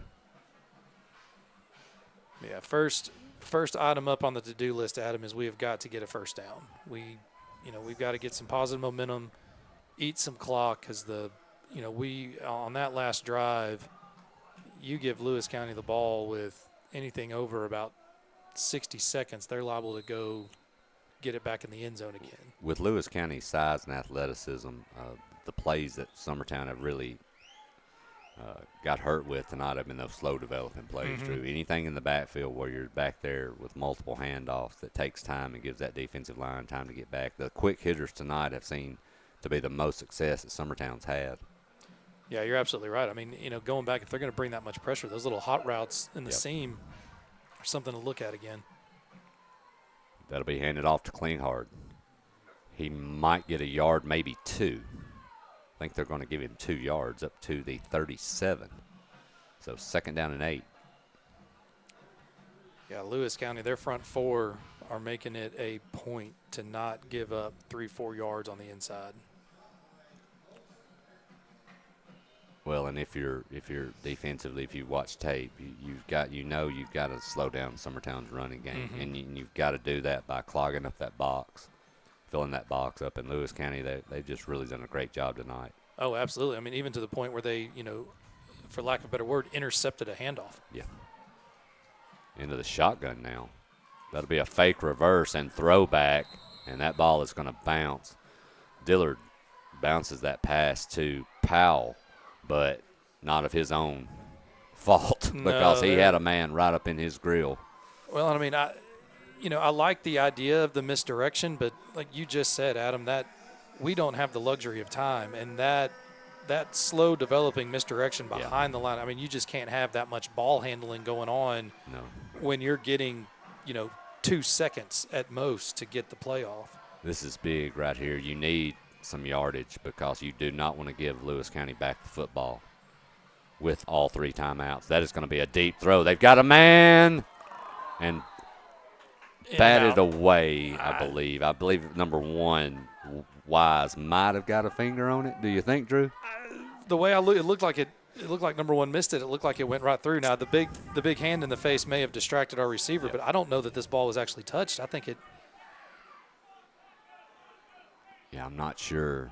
A well-thrown ball, and Dillard, he got popped again as he released it. So Lewis County, they're just dialing up the pressure right now. So now, Adam, I mean, this was about aside from a pick 6 or a turnover, I mean, you're giving the ball back with 2 minutes to go, or a minute 57. By the time the play ends, a minute 50, and then, as Will mentioned, all 3 timeouts and an offense that is designed to go fast. Yeah, not the situation you want to be in. There's the punt, and it's a good one. That's going to be angled. It's going to bounce down, picked up on the 20, and here comes Feitinger with it. He's going to try to get to the corner, and he does. He will be shoved out of bounds around the 32-yard line, but a great job by that young man just getting Lewis County just a little extra yardage. Well, that works in our favor. He doesn't really gain anything, but he ate up about 7 more seconds of play clock or game clock. He did. But I'll tell you, though, too, Drew, with that young man, if he gets to that corner, you may be looking at a 29-0 game here at the half if he was to get to it. So that's a gamble you can take when you're up 23-0. Oh, absolutely. So, yeah, but that young man, he's had a great first half. He's got a lot of talent. Yeah, he almost did a good job of faking the defense or our coverage team out as if he wasn't going to touch it. And then out of the last second, he just grabbed it and was gone. So Lewis County, they're going to set up shop on their 33. We're going to see how aggressive if they want to try to put this thing out of reach almost. And they got right up the gut. That's going to be Ray. And I believe that is that I believe that was Pettis. Jake Pettis with a touchdown-saving tackle coming all the way across the field from his cornerback position. Yeah, that hole right up the middle was massive right there that time, Drew. Yeah, I mean, so much for – I mean, you're firing all cylinders when your aggressive play is through the tackles. Slant right across the middle, and a great job by Feitinger. He gets upended around the 30. A good open field tackle by Michaela Powell coming in from that free safety position because he's the last line of defense, and bringing down that guy in open field is no easy feat. 4 wide again. Lewis County going quickly, trying to get another score here before the half. Play action, looking deep down into the left-hand corner. I believe he caught it. Holy cow! I believe he caught it. Phenomenal. Did he really get that ball? I mean, he definitely caught it. Did his feet stay in? It looked like it was from here. Touchdown, Lewis County. On an amazing throw and catch. He looked in from here, Drew, and I don't have the best eyesight. So we do have flag on the field in the offensive backfield. That's typically in the area of holding or, he just signaled towards Lewis County. Man, you hate to see that touchdown get taken off the board. I'm sorry to say that, Summertown fans, but that was an incredible catch. And I'm going to tell you, from that replay, Drew, he was in. He was. He was inbounds. And I believe that one, he had 1 foot and possibly a hip that got down, and that ball was caught. I'm trying to look at the penalty right here. I mean, there was I don't know. Look, I'll be the first to tell you I believe the referees butchered the pass interference call, but they did a good job on that catch. There were two of them that they waited, they talked, and they called it appropriately. Now, we didn't have a chance to see what the penalty was. Obviously, we'll take the referee's word and take the touchdown off the board. But that will back Lewis County up to the 40, but they're still in great shape here. They've only run off just a few seconds here. Still 1:06 remaining. Looking to throw again. Being chased out. He's going to try to get around the corner, looking to throw. He's just going to throw it out of bounds. That's a good decision by that young man. That was a good decision. By Skelton. Something was off on that. I don't know if the receivers knew that was a pass play. Adam, it almost looked like they were going down to block. Yeah. And as if it was a designed run. So if that's the situation, do you think this could be a legal man downfield? There you go. It is. Yeah, that's correct. That was because their receivers have been pretty on point, but you can say, well, my gosh, never mind. 58 is 13 yards down the field, but their receivers weren't running routes. No. Yeah, you're right. One lineman was at least like you said, almost 13 yards down the field. So Lewis County, after what we thought was a touchdown, now they're staring 1st and 25 at their own 45. Yeah, they're definitely going in the wrong direction. But hey, they 59 seconds, and they still have 3 timeouts. And looks like Summertown actually declined the illegal man downfield because, like you said, Adam, they're already 20 yards to go. As Drew mentioned, they do decline. 59 seconds left till the half. Lewis County remain in the shotgun. Looking to throw bubble screen to number 3, and he's going to run over a Summertown defender and get all the way down to the 30. That's Cade Carroll, tight end. Okay, get up. There we go. That might have been a stinger. Well, I'm going to tell you, Carroll lowered the boom right there on the Summertown defender and just put that shoulder down. Yeah, that his right arm isn't. That could be a stinger. Or, you hope it's nothing worse. Sometimes when you get those stingers, you get a little numbness in your arm, shoulder area. But you're right, Adam. He came up to make the tackle, and he was met with some strong resistance by the ball carrier. So we'll take a timeout here. Lewis County leading 23-0. We'll be back here in a moment. You're listening to Summertown Football on the X Sports Network. LUS is committed to our customers, from providing and maintaining energy-efficient utility services to friendly, helpful customer service. LUS is there. At LUS, we're always challenging everything we know, every day. We strive to improve efficiency and reliability while focusing on our responsibility to our customers and the community. It's our promise to provide dependable service to our customers every time. Because we don't just work in Lawrence County, we live here too.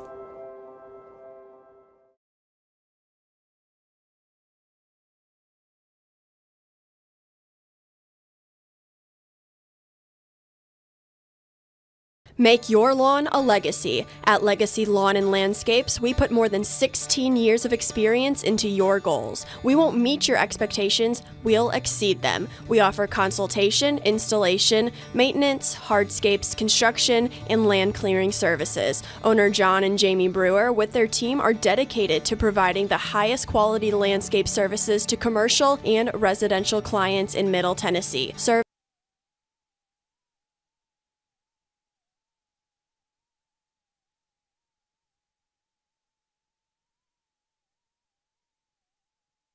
All right, back here in Lewis County. Lewis County facing a 3rd and 9.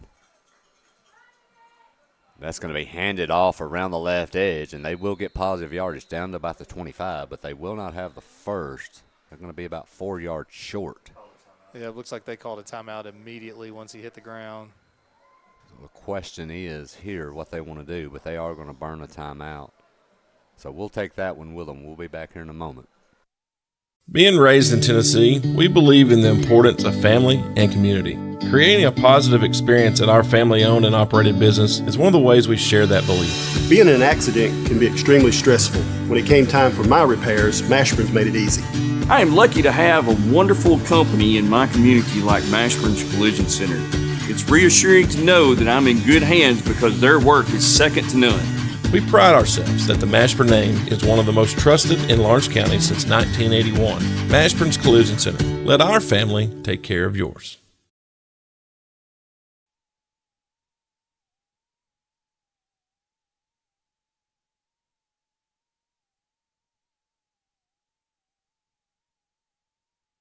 All right, back here in Lewis County. Quick update. Riverside leading Loretto 16-8. I believe that's at the half, Will. So that's a tight game there. Lewis County with the football, 4th and 5, trying to add to this 23-0 lead. That will be handed off. That will be Ray, and he's got a crease, and he's run over one man, make it two men, dragging 3 defenders, and he's going to be in. Touchdown. That young man right there looks like he's a man playing among boys right now, Drew. Hey, he really is. Big senior running back. I mean, we mentioned at the beginning of the broadcast, Adam, that he was leading the team, I believe, with 14 tackles. He just added to that total, and that was a very impressive run. What did we count? 3 tackles that were broke? Yeah, at least. On that run, and then not to mention the 1 or 2 that were holding on.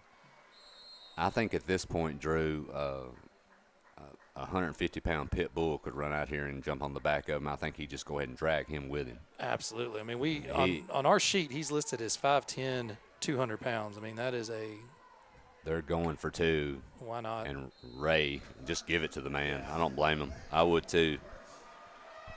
Another 2-point conversion, and that's going to skyrocket this lead up to 31-0, Lewis County. So if you're a Summertown fan right now, Drew, you're getting a huge dose of, well, let's just say it from last year. You're getting a huge dose of payback. Mm-hmm. Last year, Summertown came in here last year and played a great football game. I remember that one. Me and Will and Clint were on that call, and they did so many things well. Really just matched Lewis County blow for blow and pulled away there at the end. But tonight, man, Lewis County, this looks like a really, really good football team that could go deep this year. Absolutely. I mean, we mentioned before they were already 5-0 coming in. They're, the margin of difference between how many points they're scoring. I mean, double what we had. Would you say, Adam, 210 on the season? Yeah. Against giving up, 55, I believe. Yeah, they only allowed 55. I mean, it's not just the offense. Now, their offense definitely helps their defense out. I mean, when you can jump out to a 3-score lead in the first half, it puts a lot of pressure on the opposing team's offense, and your defense is just freed up to, pin your ears back. Well, and 27 of those 55 points they allowed was to Adamsville, who definitely isn't a joke. That's a very good point. That was last week. Yep. Short kickoff. That'll be fielded by Pettis. He's got a little crease. He's going to try to get around the right edge. And he will be taken down right around the 32. So a nice effort there by Pettis. Summertown with only 23 seconds here. I've never coached a game before, Drew, but if I'm the coach here at this point, I'm trying to get out of here. Yeah, take the knee, get into the locker room. I mean, there's, like I said, you're not going to draw up some sort of trick play to try to go get 70 yards with 20 seconds left in the half when you're down 30. So I expect to see, if they don't take a knee, I expect to see, well, never mind. We're lining up. Summertown actually has only 9 formation. men. I'm only counting 9 men on the field. Maybe I'm wrong. 1, 2, 3, 4, 5. They do have 11 now after Schaefer comes in. Going to throw. Dillard just out of the reach of number 3, Powell. He looks like he's shaken up. I think he just might have, he dived and laid out. I think he got the air knocked out of him on the ground. Hopefully he's okay, but he hit that ground pretty hard. I mean, interesting approach here on this drive. I mean, you spread it out and throw the ball. Down 30. So 4 receivers here. Dillard will go into the shotgun again with 18 seconds. He will keep it, and he will get blasted down at the 32. Not much there. And that should be the final play of the half, and it will be. So Summertown comes into Lewis County tonight, Drew, and they have run into a buzzsaw.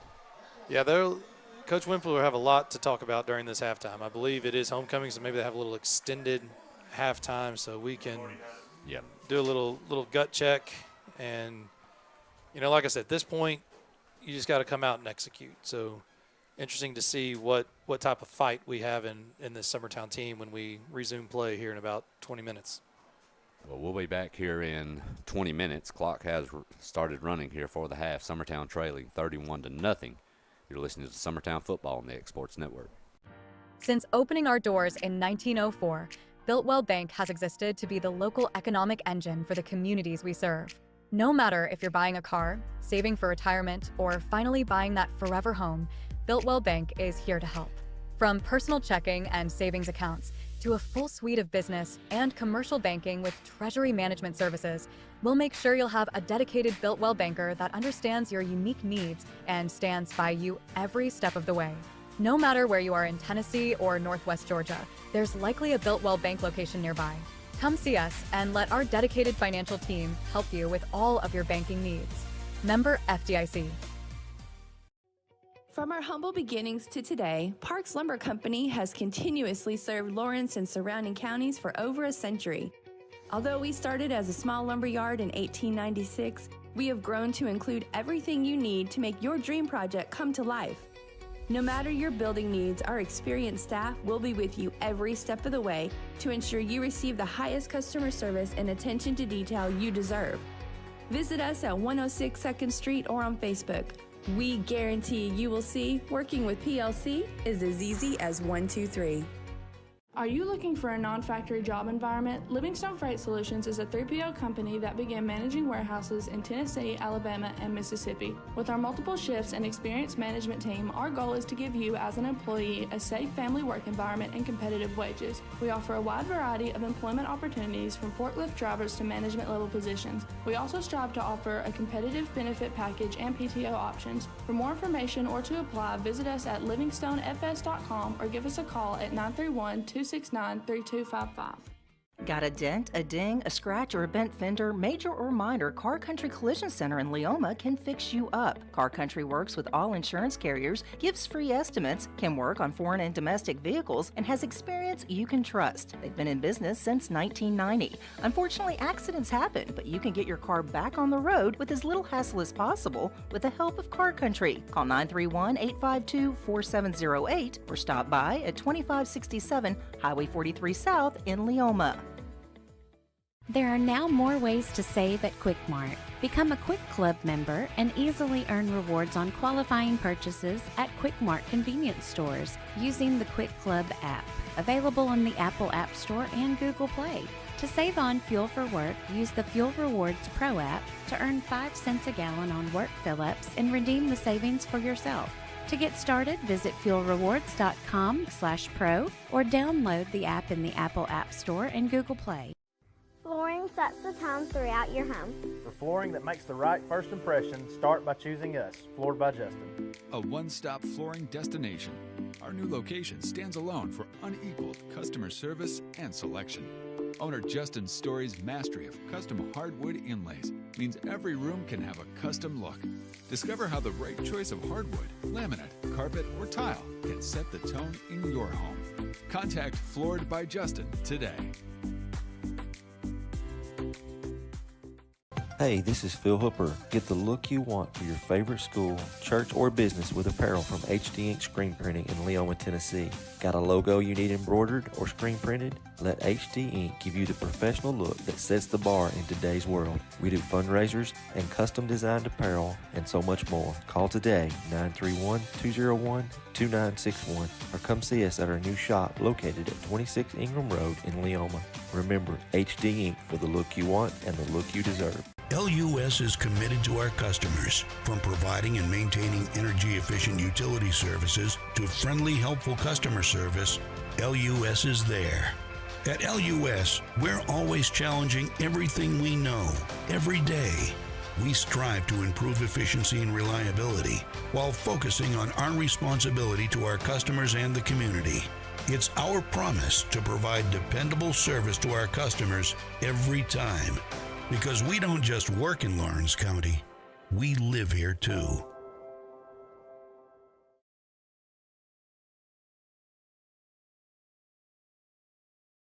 Let me tell you about a place that has it all for your home, bedroom, kitchen, lawn, and more. It's a home-owned and home-operated business that's been around for over 70 years, so you know they're doing something right. At Swap and Shop Center in Lawrenceburg, you'll find top name brands for every room of your house, and top brands for the outside too. Looking for appliances, televisions, couches, safes, bedding, mowers, and well, the list goes on. So make the drive today to 824 North Military Avenue in Lawrenceburg and be treated right. Since 1955, Evers Construction has been the company folks have trusted for residential and commercial construction projects. Today, Evers is still the leader in building and is just as committed to maintaining. From residential to commercial and industrial, Evers' team of experts stands ready to install, service, and repair all your HVAC and plumbing needs. Specializing in leak repair, maintenance, air duct cleaning and repair, air handler service, drain cleaning, gas line work, emergency unit repair, inspections, and more. Evers Construction offers a preventative maintenance package to keep your home or business cool in the summer and warm in the winter. Trained, trusted, reliable. For more information or to schedule an appointment with the pros who know, phone 931-762-3593 or visit eversconstructionco.com. Evers Construction Company in Lawrenceburg, Tennessee. Jack Davis Insurance, located at 201 West Gain Street in Lawrenceburg, has you covered through life's obstacles. Jack Davis specializes in group insurance for businesses and institutions of all sizes. With coverage for life, accidents, cancer, critical illness, short-term disability, dental, and vision, Jack Davis can customize a plan to meet every need. Now available Medicare plans for seniors. Contact Paige Davis at 931-492-9284 today for Medicare Supplement, Medicare Advantage, and prescription drug plan insurance. Serving Lawrence and surrounding counties since 1987, call the team at Jack Davis Insurance today at 931-242-5225. Mac Brown has been providing photographic services for 55 years. During that time, Mac Brown photographers have photographed children, seniors, weddings, schools, musicians, and commercial businesses. The studio takes great pride in producing quality photographs and services for its many clients. While the studio has adapted as times have changed, their goal of providing excellent photography has remained constant. For more information or to schedule an appointment, visit their website at macbrownphoto.com or give them a call at 931-762-4263. Let the professionals at Mac Brown Photography turn your memories into treasures. Arts, crafts, stationery, journals, books, educational toys, wrapping paper, devotionals, greeting cards, and much more can all be found at Paper and Thread in downtown Lawrenceburg. Shop local to find the perfect gift or have a custom gift basket made for just the right occasion. Paper and Thread has a party room now available for birthdays, classes, and so much more. We could go on and on about all the neat things you'll find at Paper and Thread, but you just need to hop in your car and head down there. 106 North Military Avenue in Lawrenceburg is where you'll find them and discover what makes Paper and Thread awesome. That's Paper and Thread in downtown Lawrenceburg, 106 North Military Avenue, just north of the square. There's no job too big or too small for Gonzalez Lawn and Landscapes. Owner Chris Gonzalez works hard to make your commercial or residential properties one of the neighbors will envy. You won't find a lower price anywhere else, and that's a guarantee. We offer mowing, landscape removal, small construction jobs, and more. Our team is licensed and insured to ensure the best work for Lawrence County and surrounding areas. Your satisfaction is our goal. We won't leave until you're happy. Call today to set up a free quote.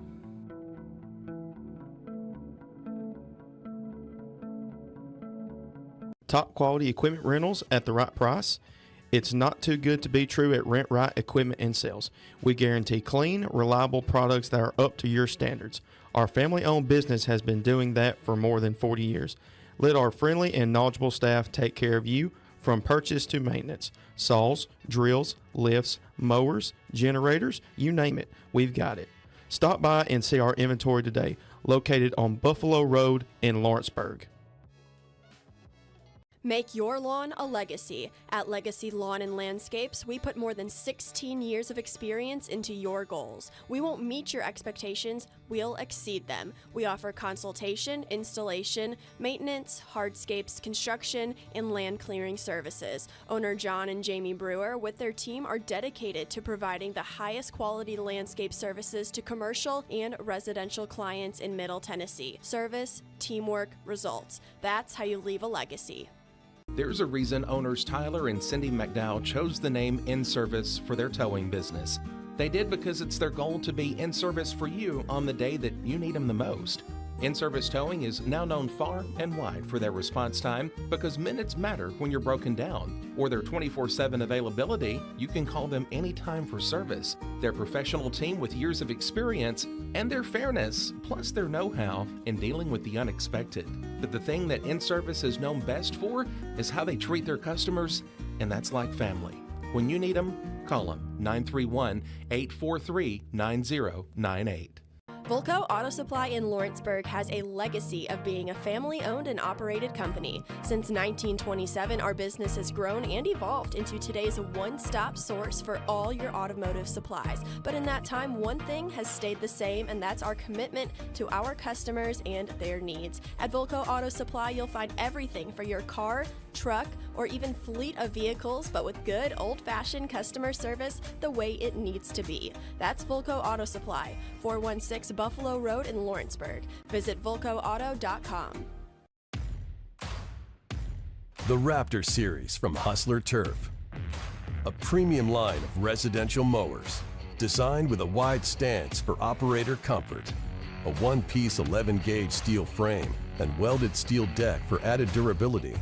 Finished off with premium Kawasaki V-twin power.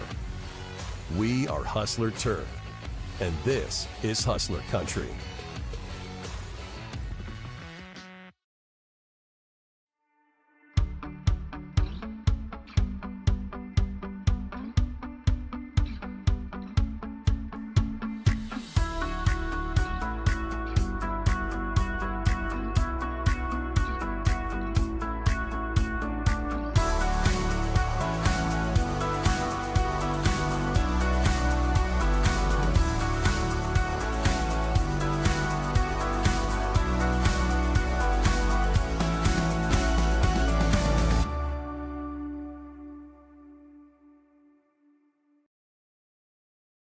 Make your property rock and roll with services from G&S Excavating, specializing in white sand, compost, mulch, topsoil, landscape gravel, and steel landscape edging. Turn to the pros who know how to make your project shine with years of experience. The best part is they're locally owned and operated.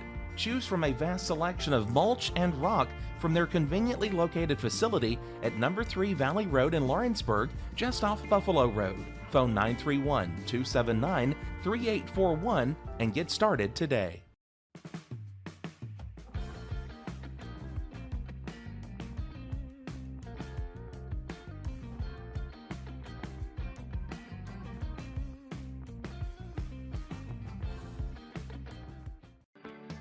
A Moment in Real Estate with my dad, Jeff Hood. You know, I get asked a lot about what the market's going to do. How's the real estate market? I've been selling real estate for a long time, and nobody has a crystal ball. And you know what? When it's your time to buy or your time to sell, it really doesn't matter what the market's doing. It's your time, and you have to do something maybe. What makes a difference is the agents and the experience that go to work for you. We're Keller Williams Hood Company, located here in Lawrenceburg, Tennessee. We can help. Hood Company, powered by Keller Williams, the #1 name in real estate. At Lawrenceburg Federal Bank, we're proud to be locally owned and operated because we're not just a bank, we're family. When you call, you'll be greeted by a friendly representative who's ready to discuss your banking needs, as well as offer our competitive rates on CDs and money market accounts. Our loan decisions are made in-house and never sold to a secondary market because our commitment is simple. You matter to us. At Lawrenceburg Federal, we offer all the conveniences of larger banks with a personal touch. Join us at Lawrenceburg Federal Bank, where community, trust, and service come together.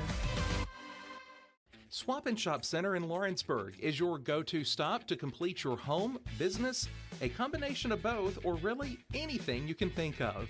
With one of the region's biggest selection of bedroom furniture, name brand mattresses, recliners, living room and dining room suites, accents for the home or office, quality name brand appliances, and did I mention Swap and Shop Services, what they sell? This is family owned and operated business at its best. And the best part is, they'll treat you like family too. We got bedroom suites, mattresses, dining room suites, appliances, outdoor equipment, mowers, and more. See us at the Swap and Shop Center in Lawrenceburg, Tennessee. Efficiency, reliability, accuracy. Move forward with your real estate sale or purchase with Title and Escrow of Lawrence County, the most experienced closing team around. Working with clients locally and throughout the state, we offer a wide range of services, including the expertise of an on-staff attorney, backed by our more than 49 years' experience in titles and closings. We get the job done on time at a fair price and ensure every last detail is correct. Our goal is to give you peace of mind. When you work with us, you work with people who live where you do. We understand the importance of the real estate community and strive to build strong relationships with all parties involved in the process. Whether you're buying a home, selling a business, acquiring land, or anything in between, you're in good hands with Title and Escrow of Lawrence County. Put the most experienced closing team on your side. Contact Title and Escrow of Lawrence County today.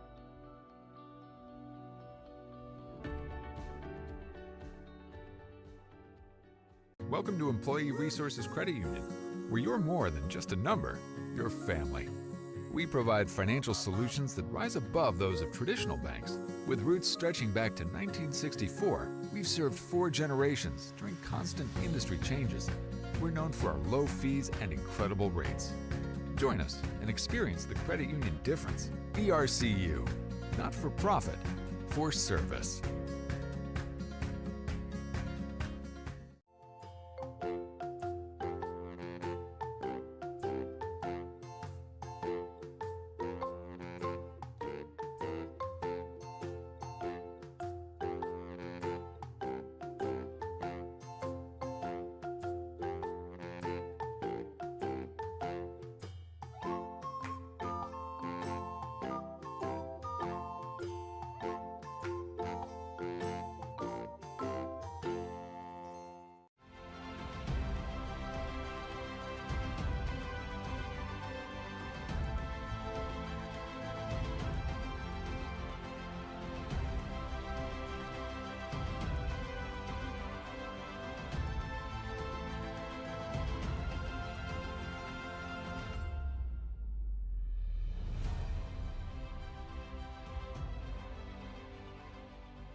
Why should you bank with Employee Resources Credit Union? We offer a wealth of services, including mobile banking, video banking, bill pay, and more. We also offer loan rates that are lower than those of our competitors. Employee Resources Credit Union has been a financial pillar since 1964, providing long-time support to members of the community. Join us and become part of the ERCU commitment, not for profit, for service. For the best meal from south of the border, head to Cocina Real and Puente Grande for lunch and dinner. With a wide array of mouth-watering entrees, there's something for everyone on the menu. And you can't forget the cheese dip.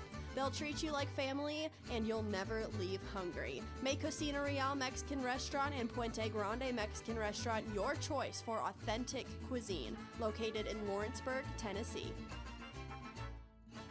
The Summit of Lawrenceburg is the premier senior and assisted living community in the region. The Summit makes it home for you or your loved one with diverse suites that welcome and encourage community, plus gathering spaces, neighborhoods, daily activities, and a wonderful staff that supports you every day.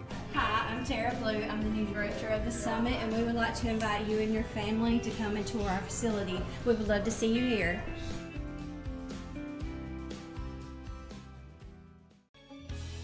Hey guys, I'm Kyle Hammock, General Manager here at Heritage Automotive, your Chevy GMC dealer in Lawrenceburg, Tennessee. I'm from Marshall County, Tennessee, where I went to Cornersville High School. I attended Cumberland University. After Cumberland, I went into the United States Marine Corps to serve the country. After that, I went right back into the car business. I'm very familiar with the car business. I have been around the car business pretty much my entire life. And my commitment to you is to ensure the most competitive new and used vehicle pricing on the market, as well as the best service around. Well, we'll treat you like family here at Heritage Automotive in Lawrenceburg, Tennessee. Working with Gina was great because she really knows this area. I gave her the specifications of what I was looking for, and she took me right to my forever home.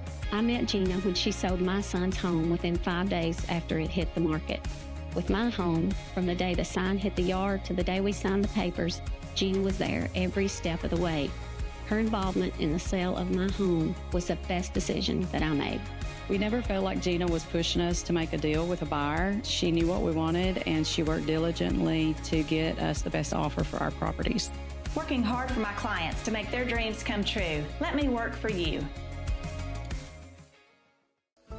Pat's Cafe and Catering has been proudly serving customers in Lawrenceburg since 1987. For 4 generations, our family-run cafe has served up delicious breakfast and lunch favorites with friendly service and a welcoming atmosphere. We also offer full-service catering and can help to make your next party or event a success. For great food and friendly faces, visit us today at Pat's Cafe and Catering.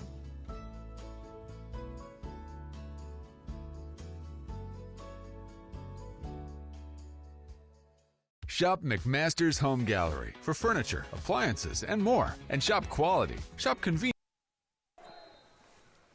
Back here in Lewis County, getting ready to start the second half. Adam Lindsay here with Mr. Drew Cranston and Will Pettis. Drew, first half of football, Summertown taking it on the chin tonight from a very talented Lewis County team. They sure did. First things first, you have to give credit to Lewis County. They played just about lights out. Were able to move the ball any which way they wanted to. But Summertown, we knew going in, Adam, and we talked about it, their key to success or their path to victory would be ball control, which meant you have to pick up first downs and then eat the clock.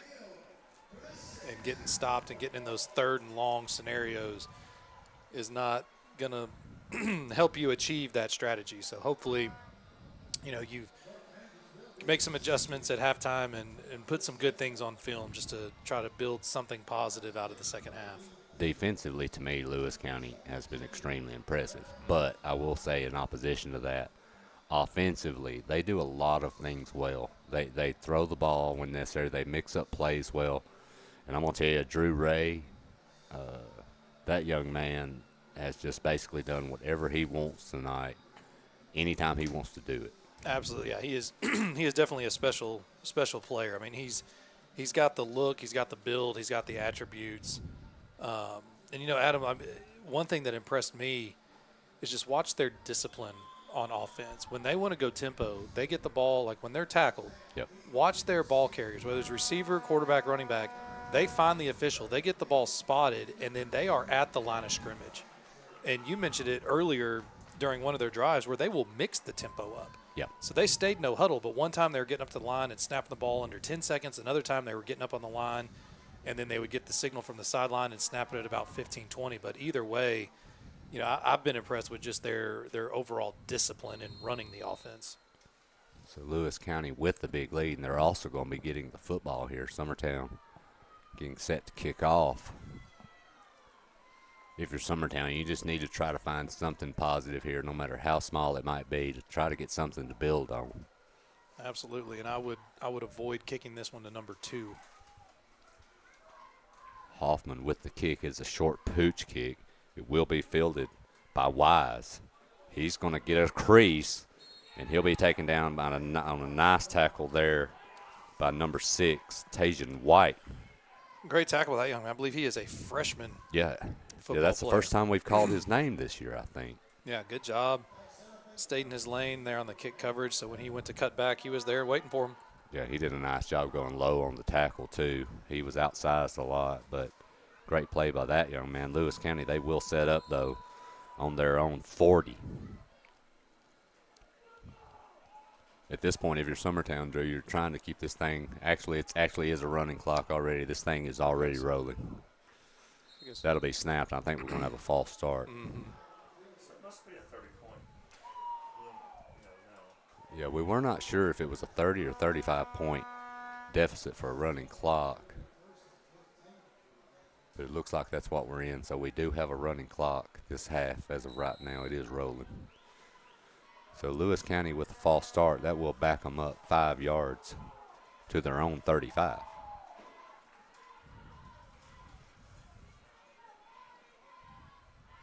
So I just consulted the Google, and it is, in fact, 30 points in TSSAA. There you go.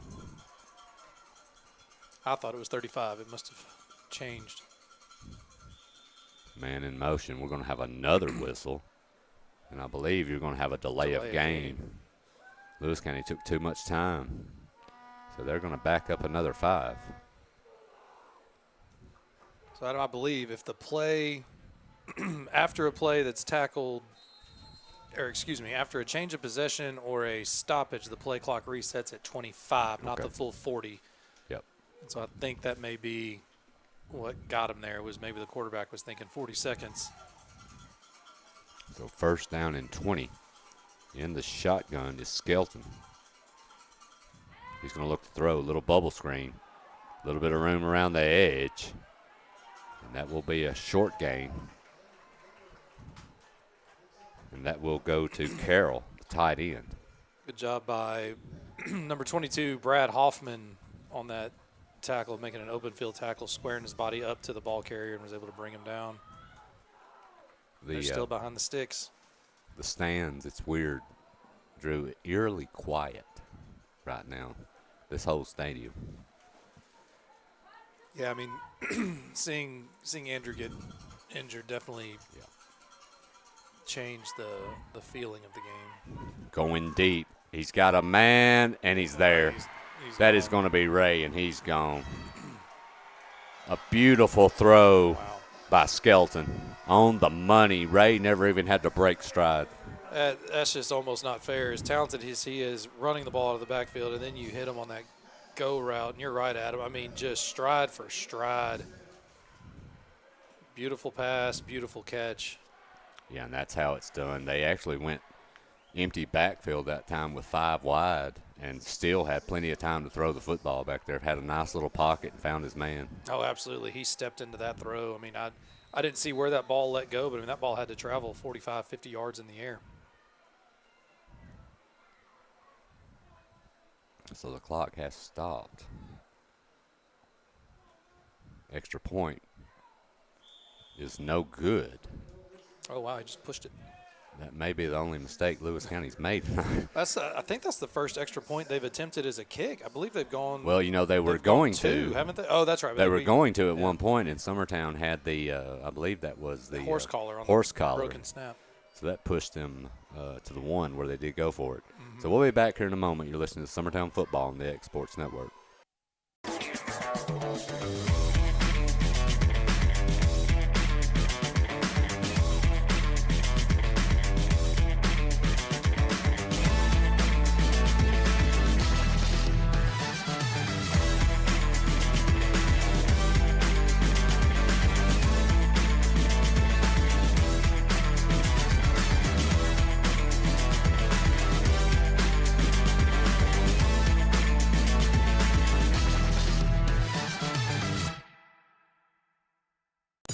School equals back to big savings at Heritage Automotive in Lawrenceburg, Tennessee. Score 0% financing on select models and up to $15,000 off MSRP on new 1,500 trucks, over 150 used vehicles. So Lewis County now set to kick off after the bomb on the beautiful throw by Skelton to Ray. That will push the lead to 37-0 now. Kickoff. It's another good one. Fielded deep is Pugh at his own 5. He's going to get a little crease. And he'll go down around the 28-yard line. So that's where Summertown will take over. Are you at the point to where, Drew, I was going to ask you, the clock's running now. You know what you've got ahead.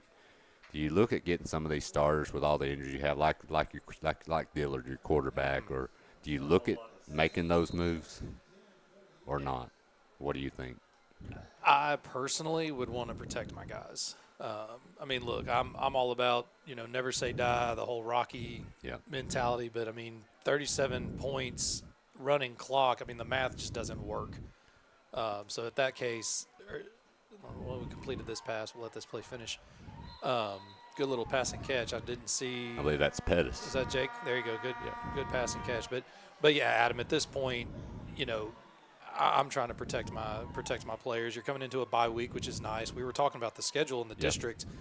That Loretto game is probably going to have some significant impact. So I would use every chance to rest guys and get some experience for some other guys. It's looming much bigger right now than it did 3 weeks ago. Mm-hmm. Back to throw again. Dillard's going to roll out. He's going to look down the field, and he'll throw that one a little wide. Intended for Hoffman. Quick update. Riverside leading 16-14, but they just go in for another score against Loretto. So that's going to push it to 22-14 with the extra point pending. 7 minutes left in the third in that one. So, Adam, Lewis County has, their starters are still in. So it would be interesting to see if we did make substitutions, would they match? Yeah, you're right. You never know. I do know they've got a lot of players on their team. I know they'd like to get their kids some work too, so hopefully they would. Dillard's going to throw again and roll out. He's going to get a few yards on the scramble, and he'll get to the 41. And he is limping badly now as well. Let's see if he's okay. He's waving off help. He's waving off a sub, so maybe he'll be all right. Max Dillard is not going to take himself out of the game. That's not going to happen. And sometimes as a coach, you have to do that because you expect your players to want to be on the field. So Summertown now facing a 3rd and 8 from around their 41-yard line. 4 wide, trips on one side. Shotgun, looking to throw. Across the middle, caught. Fighting for the first down. They're going to rule that down. The ball did come out, but they had already blown forward progress down. I believe that is number 17, Grady Rigsby on the catch. Junior wide receiver getting in on the action. I believe he was the single receiver down here on the bottom of your screen. Had 3 receivers set up in the top. So a nice thrown ball and catch, but Summertown's still going to be 3 yards short, so they're staring a 4th and 3, and they're going to go from their own 46. And we're going to get right back in that spread formation, 3-by-1, single back. Dillard looked to throw. Now he's going to run it. And will he get there? Yes, he will. What an effort by Dillard. Despite the lopsided score right now, Dillard's still going full bore. Absolutely. Great effort. We said it last week, we've said it this week. One guy is not going to bring Max down. And, that was just pure will to get that first down and pick up those, tough yards. So Summertown, they do keep this drive alive. This is the deepest, which is tough to say. They're at midfield, but it's been a while since they've been here. Shotgun again, looking to throw is Dillard. He's going to look. That's going to be overthrown over the head of Axel Heatherly, freshman. Had him. He did. Max did a good job. You can see him going through his different progressions, his different reads. He found the open guy that, that ball just sailed a little bit on him. Seemed like it floated on him. I was watching the receivers out in the play, so I wasn't watching behind the line of scrimmage. I don't know if maybe he had some pressure there at the last second or what, but the ball sailed on him. So Summertown now back out with trips on one side. Dillard, he will hand off to Schaefer. He's going to try to get around the edge. Can he? I don't think so. Blow the whistle, please. That could be a penalty there. Well, it would if the referee blew the whistle, but unfortunately they just let – he was stopped. They just let him keep going. But a nice job there by Lewis County shutting down that sideline. They just would not let Schaefer get to the corner. No, they did a great job to stay home. And, I mean, there were 3 Lewis County defenders just sitting on the edge. So Summertown now facing a 3rd and 12. We are inside of 4 minutes here remaining in the third. Dillard's going to be in the shotgun. He'll be looking to throw. Setting up, throwing deep, and overthrown. Incomplete. So that will make it 4th down and 12. Dillard got hit hard again. He's holding his ribs. Yeah, he was put down on the ground. I mean, you know, I would have to imagine, Adam, you gave him a chance to try to get something positive out of a drive, but at this point, I think you have to pull your starters, and hopefully so they don't, you know, we're already going to be limping into the bye week, but we want to be able to step on the field in 2 weeks. And it looks like Summertown will be punting. Hoffman back. Lewis County with 1 man back to receive it. There's the punt. It will bounce short. Rolling and picked up at the 10 and brought down to about the 20. I believe it's Feitinger on the return. Yeah, that was second time in a row he did that, Adam, where he let the ball bounce, and then, you know, our coverage team just kind of slowed up, and then he was able to grab it and get about 10 yards. So Lewis County, they're going to take over at their own 20. Leading 37-0. Trying to look in the huddle. I see number 3. I know he's been out there. I can't tell. We'll wait until they line up. No, there's 1 and 2. And the same quarterback is also still in. Yeah, he's in there. There's number 3. Appears to be the same offense they've been running the whole game. Or the same personnel, rather. We're going to have a quick timeout. We'll be back here in a moment. You're listening to Summertown Football on the X Sports Network. Interrupt your regularly scheduled day to bring you breaking news out of Summertown, Tennessee, where a one-of-a-kind property. We were both very blessed to have been raised on farms. Absolutely. I guess that's what we love about this property. And then let me show you the 5 favorite things I love most about this home.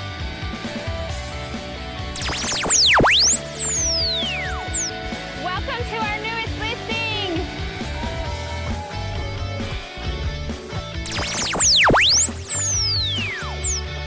This new listing with this large home on 8 acres knocks it out of the park.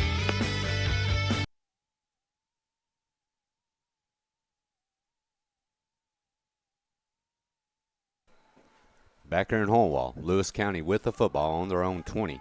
1st and 10. Skelton in the shotgun. He will hand off up the middle.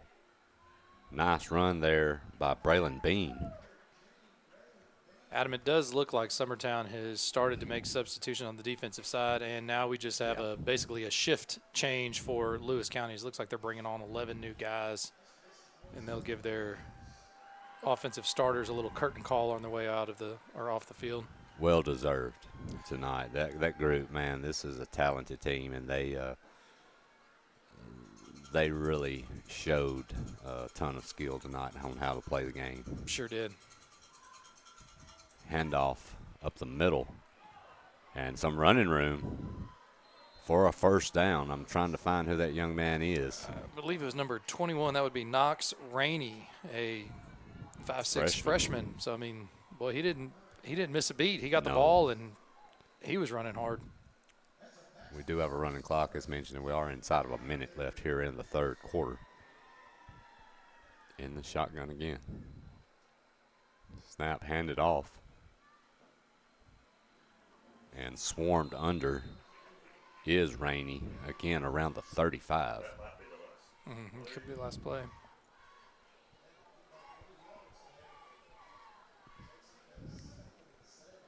As mentioned, it could be the last play of the quarter here. 17 seconds remaining. I wouldn't think Lewis County would run another one, but I was wrong. They still got to snap it. It could. Maybe they're just wanting to see what we line up in. Shotgun snap. Nice pass there to the outside to the receiver, and he's going to get all the way up to around the 42-yard line. So a well-designed play there, and that will end the third quarter. Lewis County leading 37-0. We'll be back in a moment. Gifts and goodies galore await you at Miss Millie's in downtown Lawrenceburg. From brands you know and love, like E. Newton Jewelry and Tyler Diva Wash, to unique specialty gifts, you will find it all here. Whether you're looking for the perfect gift for someone you love or shopping for yourself, shopping local is the way to go. We have home goods, women's fashion and accessories, baby items, and lots of seasonal decorations. Our friendly staff will welcome you in, help you find what you need, and even package your gifts for you. Also, we can't forget to tell you about our popular bridal registry. Future brides can come and create their perfect registry with us. So stop by Miss Millie's today. We're located in the northeast corner of the square in downtown Lawrenceburg.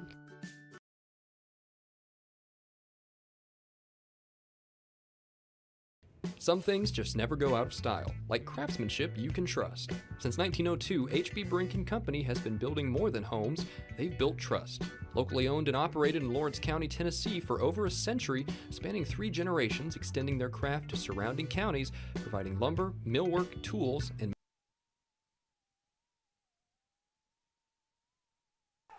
All right, back here in Lewis County. Start of the fourth quarter, Lewis County with the football. That's going to be handed off to Rainey. And he's going to get drugged down around the 46 with a nice tackle there. Look like number 72, Braden Littrell, junior defensive lineman, in on that tackle. So that was a pretty good job by the running back to come up with that snap. That snap was high and it bounced off the quarterback's hands. Yep. Hand it off to Rainey again. He's going to go over the right edge and he'll slide down. Looks like he might have lost his footing. Yeah, that looked that looked a little weird. He definitely had something happen because he wasn't touched. He just slipped.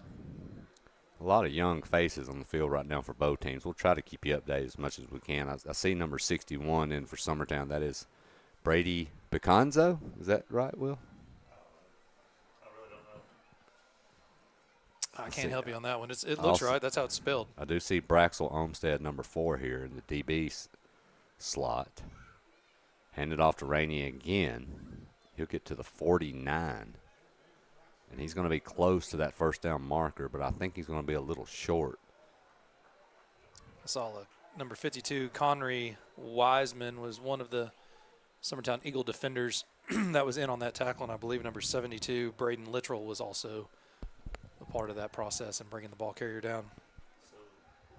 So 23-14 now, Loretto scored. Oh, Loretto, looks like they got a pick 6. Yeah. So 4th down and 1 for Lewis County, and they're going for it. They may be just wanting to run this out, maybe kick it. We'll just see what they do. As mentioned, Will, you had an updated score for Loretto. That's 23, about to be 23-21, I guess. So Loretto is trying to get back into this thing with Riverside. They've got it 23-20 now with an extra point pending. But we'll keep it right here for a moment. Looks like we've got a timeout by Lewis County. We'll just stay here. Upcoming for Summertown, as we mentioned, you have a bye next Friday night, so they will be off. And with the injuries and everything right now, it probably couldn't come at a better time, Drew. Yeah, absolutely. I mean, you know, this time of the year is rough on any roster, but when you've got, you know, a small roster like we have, and then with the injuries that we've had to some key players, we definitely need that bye week to recover. And then the schedule doesn't really get easy. Then we have, I believe, 3 road games in a row once we come off the bye week. 2. Loretto and then Richland. And then we're home for Riverside. Oh, gotcha. 2 in a row. Yeah. So you'll be at Richland, which is definitely not going to be. It's going to be a tough one for sure. Lewis County, they're going to go. They're going to hand it off. They're going to get the first down, and a lot more. Rainey may be gone. I don't think they're going to catch him, and they're not. That kid can fly. Wow, he's got some speed, and that's a freshman. So Summertown will get to see him for another 3 years. Man, he's almost as fast as me when I was in high school. Almost. Will, were you that Not fast? quite. Yeah. Will's the only one I know that could run faster than that. But, yeah, that kid, man, once he got around the corner, it was lights out. Yeah. Game over. That's a good hard run. Hey, I mean, look, you got to take your hat off. You got a bunch of younger guys on the field, and they're fighting.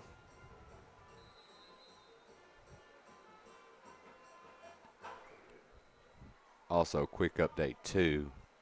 Mount Pleasant, 48. Scotts Hill, 0 right now. So that's kind of what we probably expected. That Mount Pleasant team. We were talking earlier, that Mount Pleasant Lewis County game. I'm going to tell you, I think Lewis County is going to give Mount Pleasant all they want and a lot more.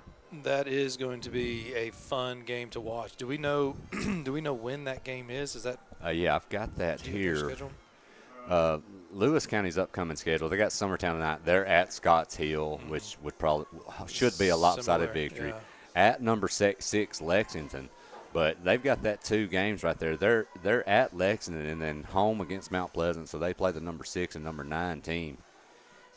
So they've got a rough stretch, but I'm gonna tell you that Mount Pleasant game on October 24th will be the real deal, and they finished the season at home against Riverside on Halloween Eve, the night before Halloween, October 30th. Yeah, you're right, Adam. That matchup is going to be fun. I mean, it could be a pretty cool shootout. I mean, you may get 100 combined points before it's all said and done. I just that Mount Pleasant team, I think they struggled in the first half. I think they would agree too. I think they struggled against Summertown, in that first half. But man, it's this Lewis County team. They're going to be tough for a lot of teams to deal with. Yeah, Richland, quick update, Richland leading Eagleville 30-7. That one's in the fourth quarter. So Lewis County kicking off, leading 44-0. Short kickoff. It will bounce and taken down quickly is, I believe, Pugh. I think that's correct. Or is that not Pugh? 18 for Summertown, which is Kobe Hodge, sophomore. Kobe Hodge. On that tackle was number 2, Kobe Feitinger. So was back on the field for another play and instantly made an impact. Feitinger deserves some time off after the game he's had tonight. Yeah. Him and Ray. Yeah, no kidding. Yeah. Him and Ray for sure. And, we get to see Feitinger for another year. He's only a junior. My son played basketball, and kid's a really talented basketball player too. So he's a multi-sport athlete. He can do a lot of good things. I'm not shocked. His athleticism jumped right off the screen tonight. So a fake handoff kept by Summertown, and that's not going to go anywhere. Welcome to the game, number 2, Peyton Powell. Yep. In at quarterback, and like you said, Adam, he was introduced pretty roughly to the defense on that play. But, yeah, I mean, I'm sitting here looking at Lewis County's schedule. Scotts Hill should be a win. Mm-hmm. You would definitely say that after what I saw tonight. At Lexington, it sure would be a great game. The Mount Pleasant game could be a great one. Decatur, Riverside, you would think that one would be a win, but they've got a chance here to go deep, as talented as they are. Yeah, they could they could definitely run the tables. It's interesting because you were talking about Mount Pleasant. I mean, Summertown, they executed the game plan. Remember, Adam, we had the ball, inside our 30 a few different times and came up empty. So it's, it just shows like the attrition of the season. The deeper you get, injuries start happening, teams start firing on all cylinders. Just never know what you're going to get every Friday. Powell's going to throw it. And he's going to get out around the edge. Get out of bounds, Powell. He will get some positive yardage, though, up to around the 27-yard line. But that will make it 4th and around 4. We should get this snap off. Under 7 minutes to go with the running clock. It appears the offense is going to stay on the field. At this point, why not get some work in, get some plays? Although Coach Winfrey is staying next to the official, so he may let the clock roll down, and then he may take a timeout to talk about it.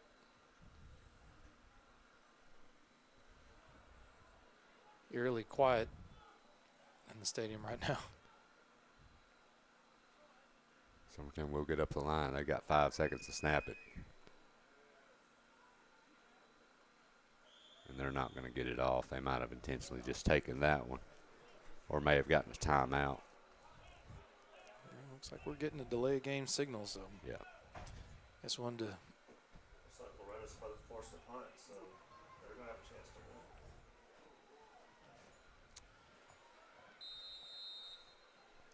win. Is that right? Does that clock say 11:53 remaining in Loretto game? So they still have a lot of time on.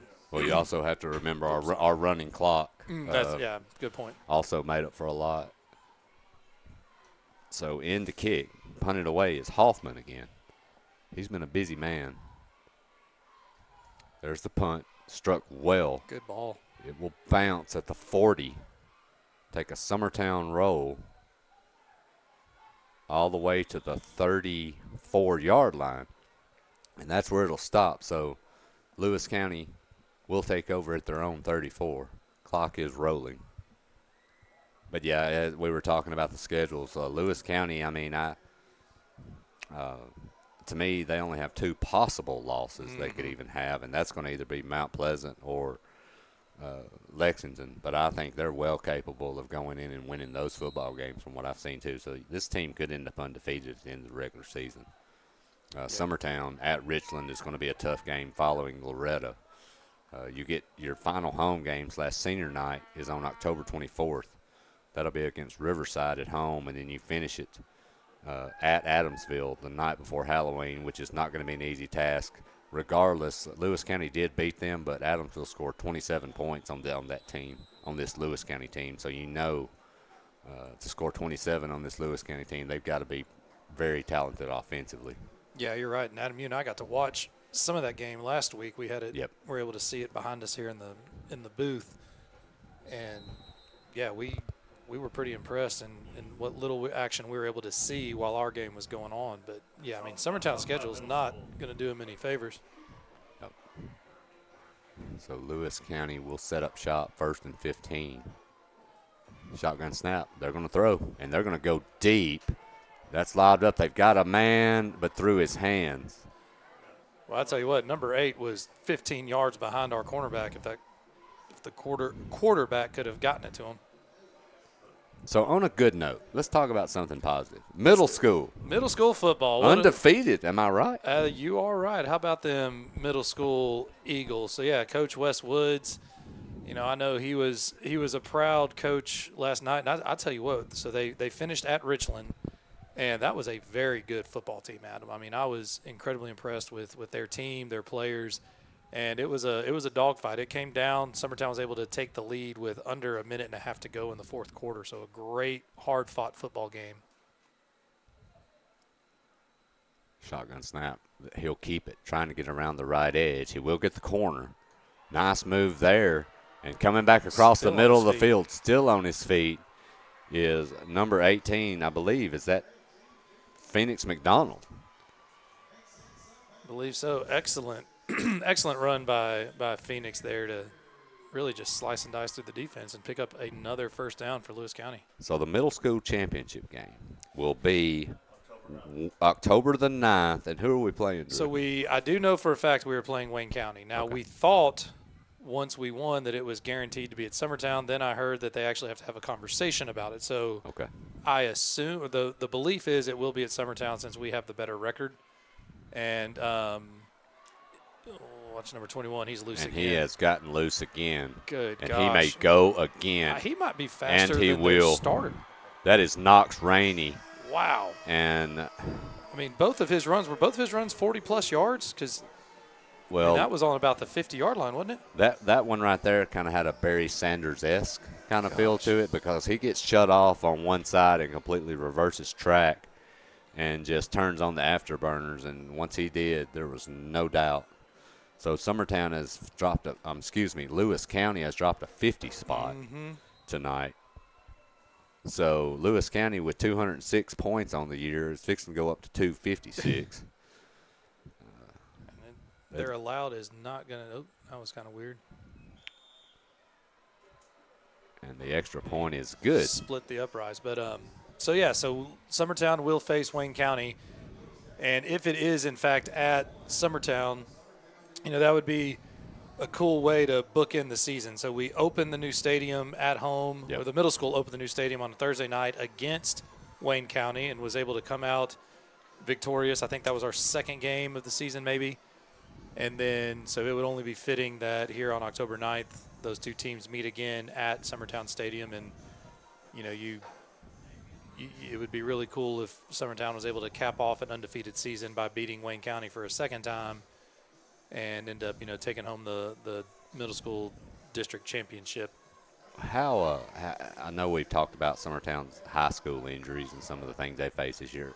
Health-wise, middle school okay? They're they had any issues? knock on wood. They've been extremely fortunate in the fact they were able to stay healthy. And then Adam, last week was 8th grade night, and I think they had 27 8th grade players. So I mean, there was only 9 players not in 8th grade during standing on the sidelines during that ceremony. Yep. So that definitely played a role in the success they've had when you have that kind of experience and upperclassmen on a team. Oh, wow, that ball just took a awkward bounce. It's going to roll all the way in the end, touch it. That ball, luckily. Did he not?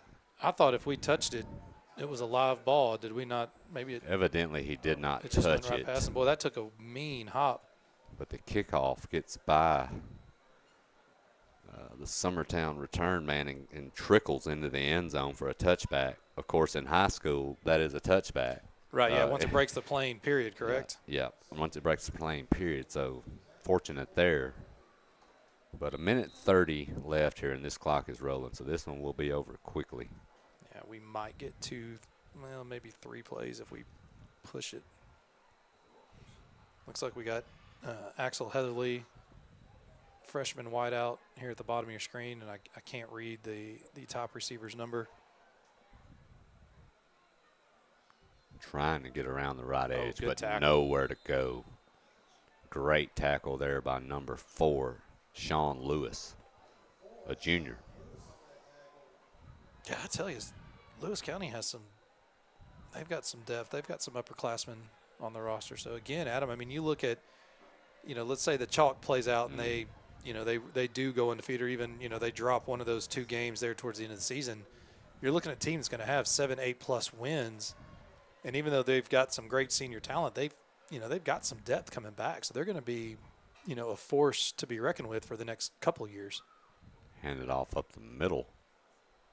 Nice little run there, 3 or 4 yards. Well, when you've got a running back, a rock like Ray, with the talent they've got around him, somebody that when you need those crucial 1, 2, 3, 4, 5 yards, that man can just go get it. That's huge. We had that last year. We did. So when you've got that, that is a huge weapon. Well, but I mean, we've seen with the the heir apparent number 21, Knox Rainey, on Lewis County, they may not miss a beat. I mean, he's only a freshman. Well, the crazy thing is, Rainey, he really doesn't play till the 3rd quarter. He probably has over 100 yards rushing. He has 2 40-yard runs, and that's not counting all the other he had. The other. Of course, Rainey, he might run over you, but he's a lot more likely just to leave you in the dust. Sure. Yeah, he's not done growing yet. Let him put on another 25, 30 pounds, and he gets to the size. Yep. But that will end it. Summertown takes one on the chin tonight, 51-0. Though, and I'll just say it, be honest, impressive Lewis County team. Very fun to watch, super talented, well coached. Very few penalties. Yep. They had a Clean. few defensive offside penalties, but nothing really of any significance. And we also want to just remember to say a prayer for Andrew Tupper tonight. He went down with a rough injury for Summertown, and hopefully that young man will hopefully his pain will subside, and hopefully get him healthy and back. Yeah, absolutely. You hate to see that. Like the way that looked, though. No, like you said, Adam, well said. Prayers for that family and that young man, and hopefully he'll be back amongst his friends here before too long. So Lewis County, they improved to 6-0. Summertown now 3-3. Drew, what's our next steps for Summertown here after this rough loss? Man, really, I hate to say it, but sometimes you just got to go home and lick your wounds a little bit. Like, I think getting healthy has got to be a priority, and then, really out of back to basics. I mean, the one thing we did get to see given the circumstance of the game, is, we did see some different formations. So we got to see the fact that we do have in our playbook, a passing attack. So that's, always something you want to add. You want to start looking to add some wrinkles as the season progresses. So, hopefully they'll be able to regroup, get their mind right, get their bodies healed, and then, be able to finish strong over the next 4 games. But, yeah, I want to say congratulations to Lewis County. This is a tough football team, and they showed it tonight. I hadn't really had a chance to see them, but I'm a believer. I'm a believer after tonight. And I know Summertown's depleted. I know they've got injuries. They're playing hard football right now, but I'm telling you, this Lewis County team, they're going to be trouble for a lot of people they see as the year goes along. Absolutely. And I'm really looking forward to that Mount Pleasant game between them and Mount Pleasant. Should be a good one. So Summertown goes down tonight, 51-0. They do drop to 3-3. Lewis County now 6-0. Will, thank you for the great job you did tonight. I'm going to request hazard pay from us trying to have to climb this ladder. Look, Lewis County, this field is beautiful. This field is beautiful. This school, you've got a new school. The people here are great. I love you guys. Some of the nicest people I know are from Lewis County. You have got to get these steps fixed coming into this visitors, especially for old folks. Absolutely. Hey, me and Will, when we're 80 and we're still doing this on exports, we're not going to be able to get up these steps. Well, hey, at this rate, with the way they're updating and upgrading their facilities, you may have an elevator by the time that rolls around. I hope so. Be coming into a luxury box. I hope so. But, guys, Will, thank you for the great job that Will did tonight. And, Drew, thank you for coming down here. You didn't have to come down here and help, but we appreciate it. Hey, my pleasure. It's always fun to hang out with you, Adam. All right, guys. Summertown going down tonight, and they will drop to 3-3. We will be off next Friday night. We have a bye week. But please be ready for the next one. Will be a big one. That will be the inter-county rival at Loretto on October the 10th. So be sure, if you can't make it there, join us on Exports. You've been listening to Summertown Football on the Exports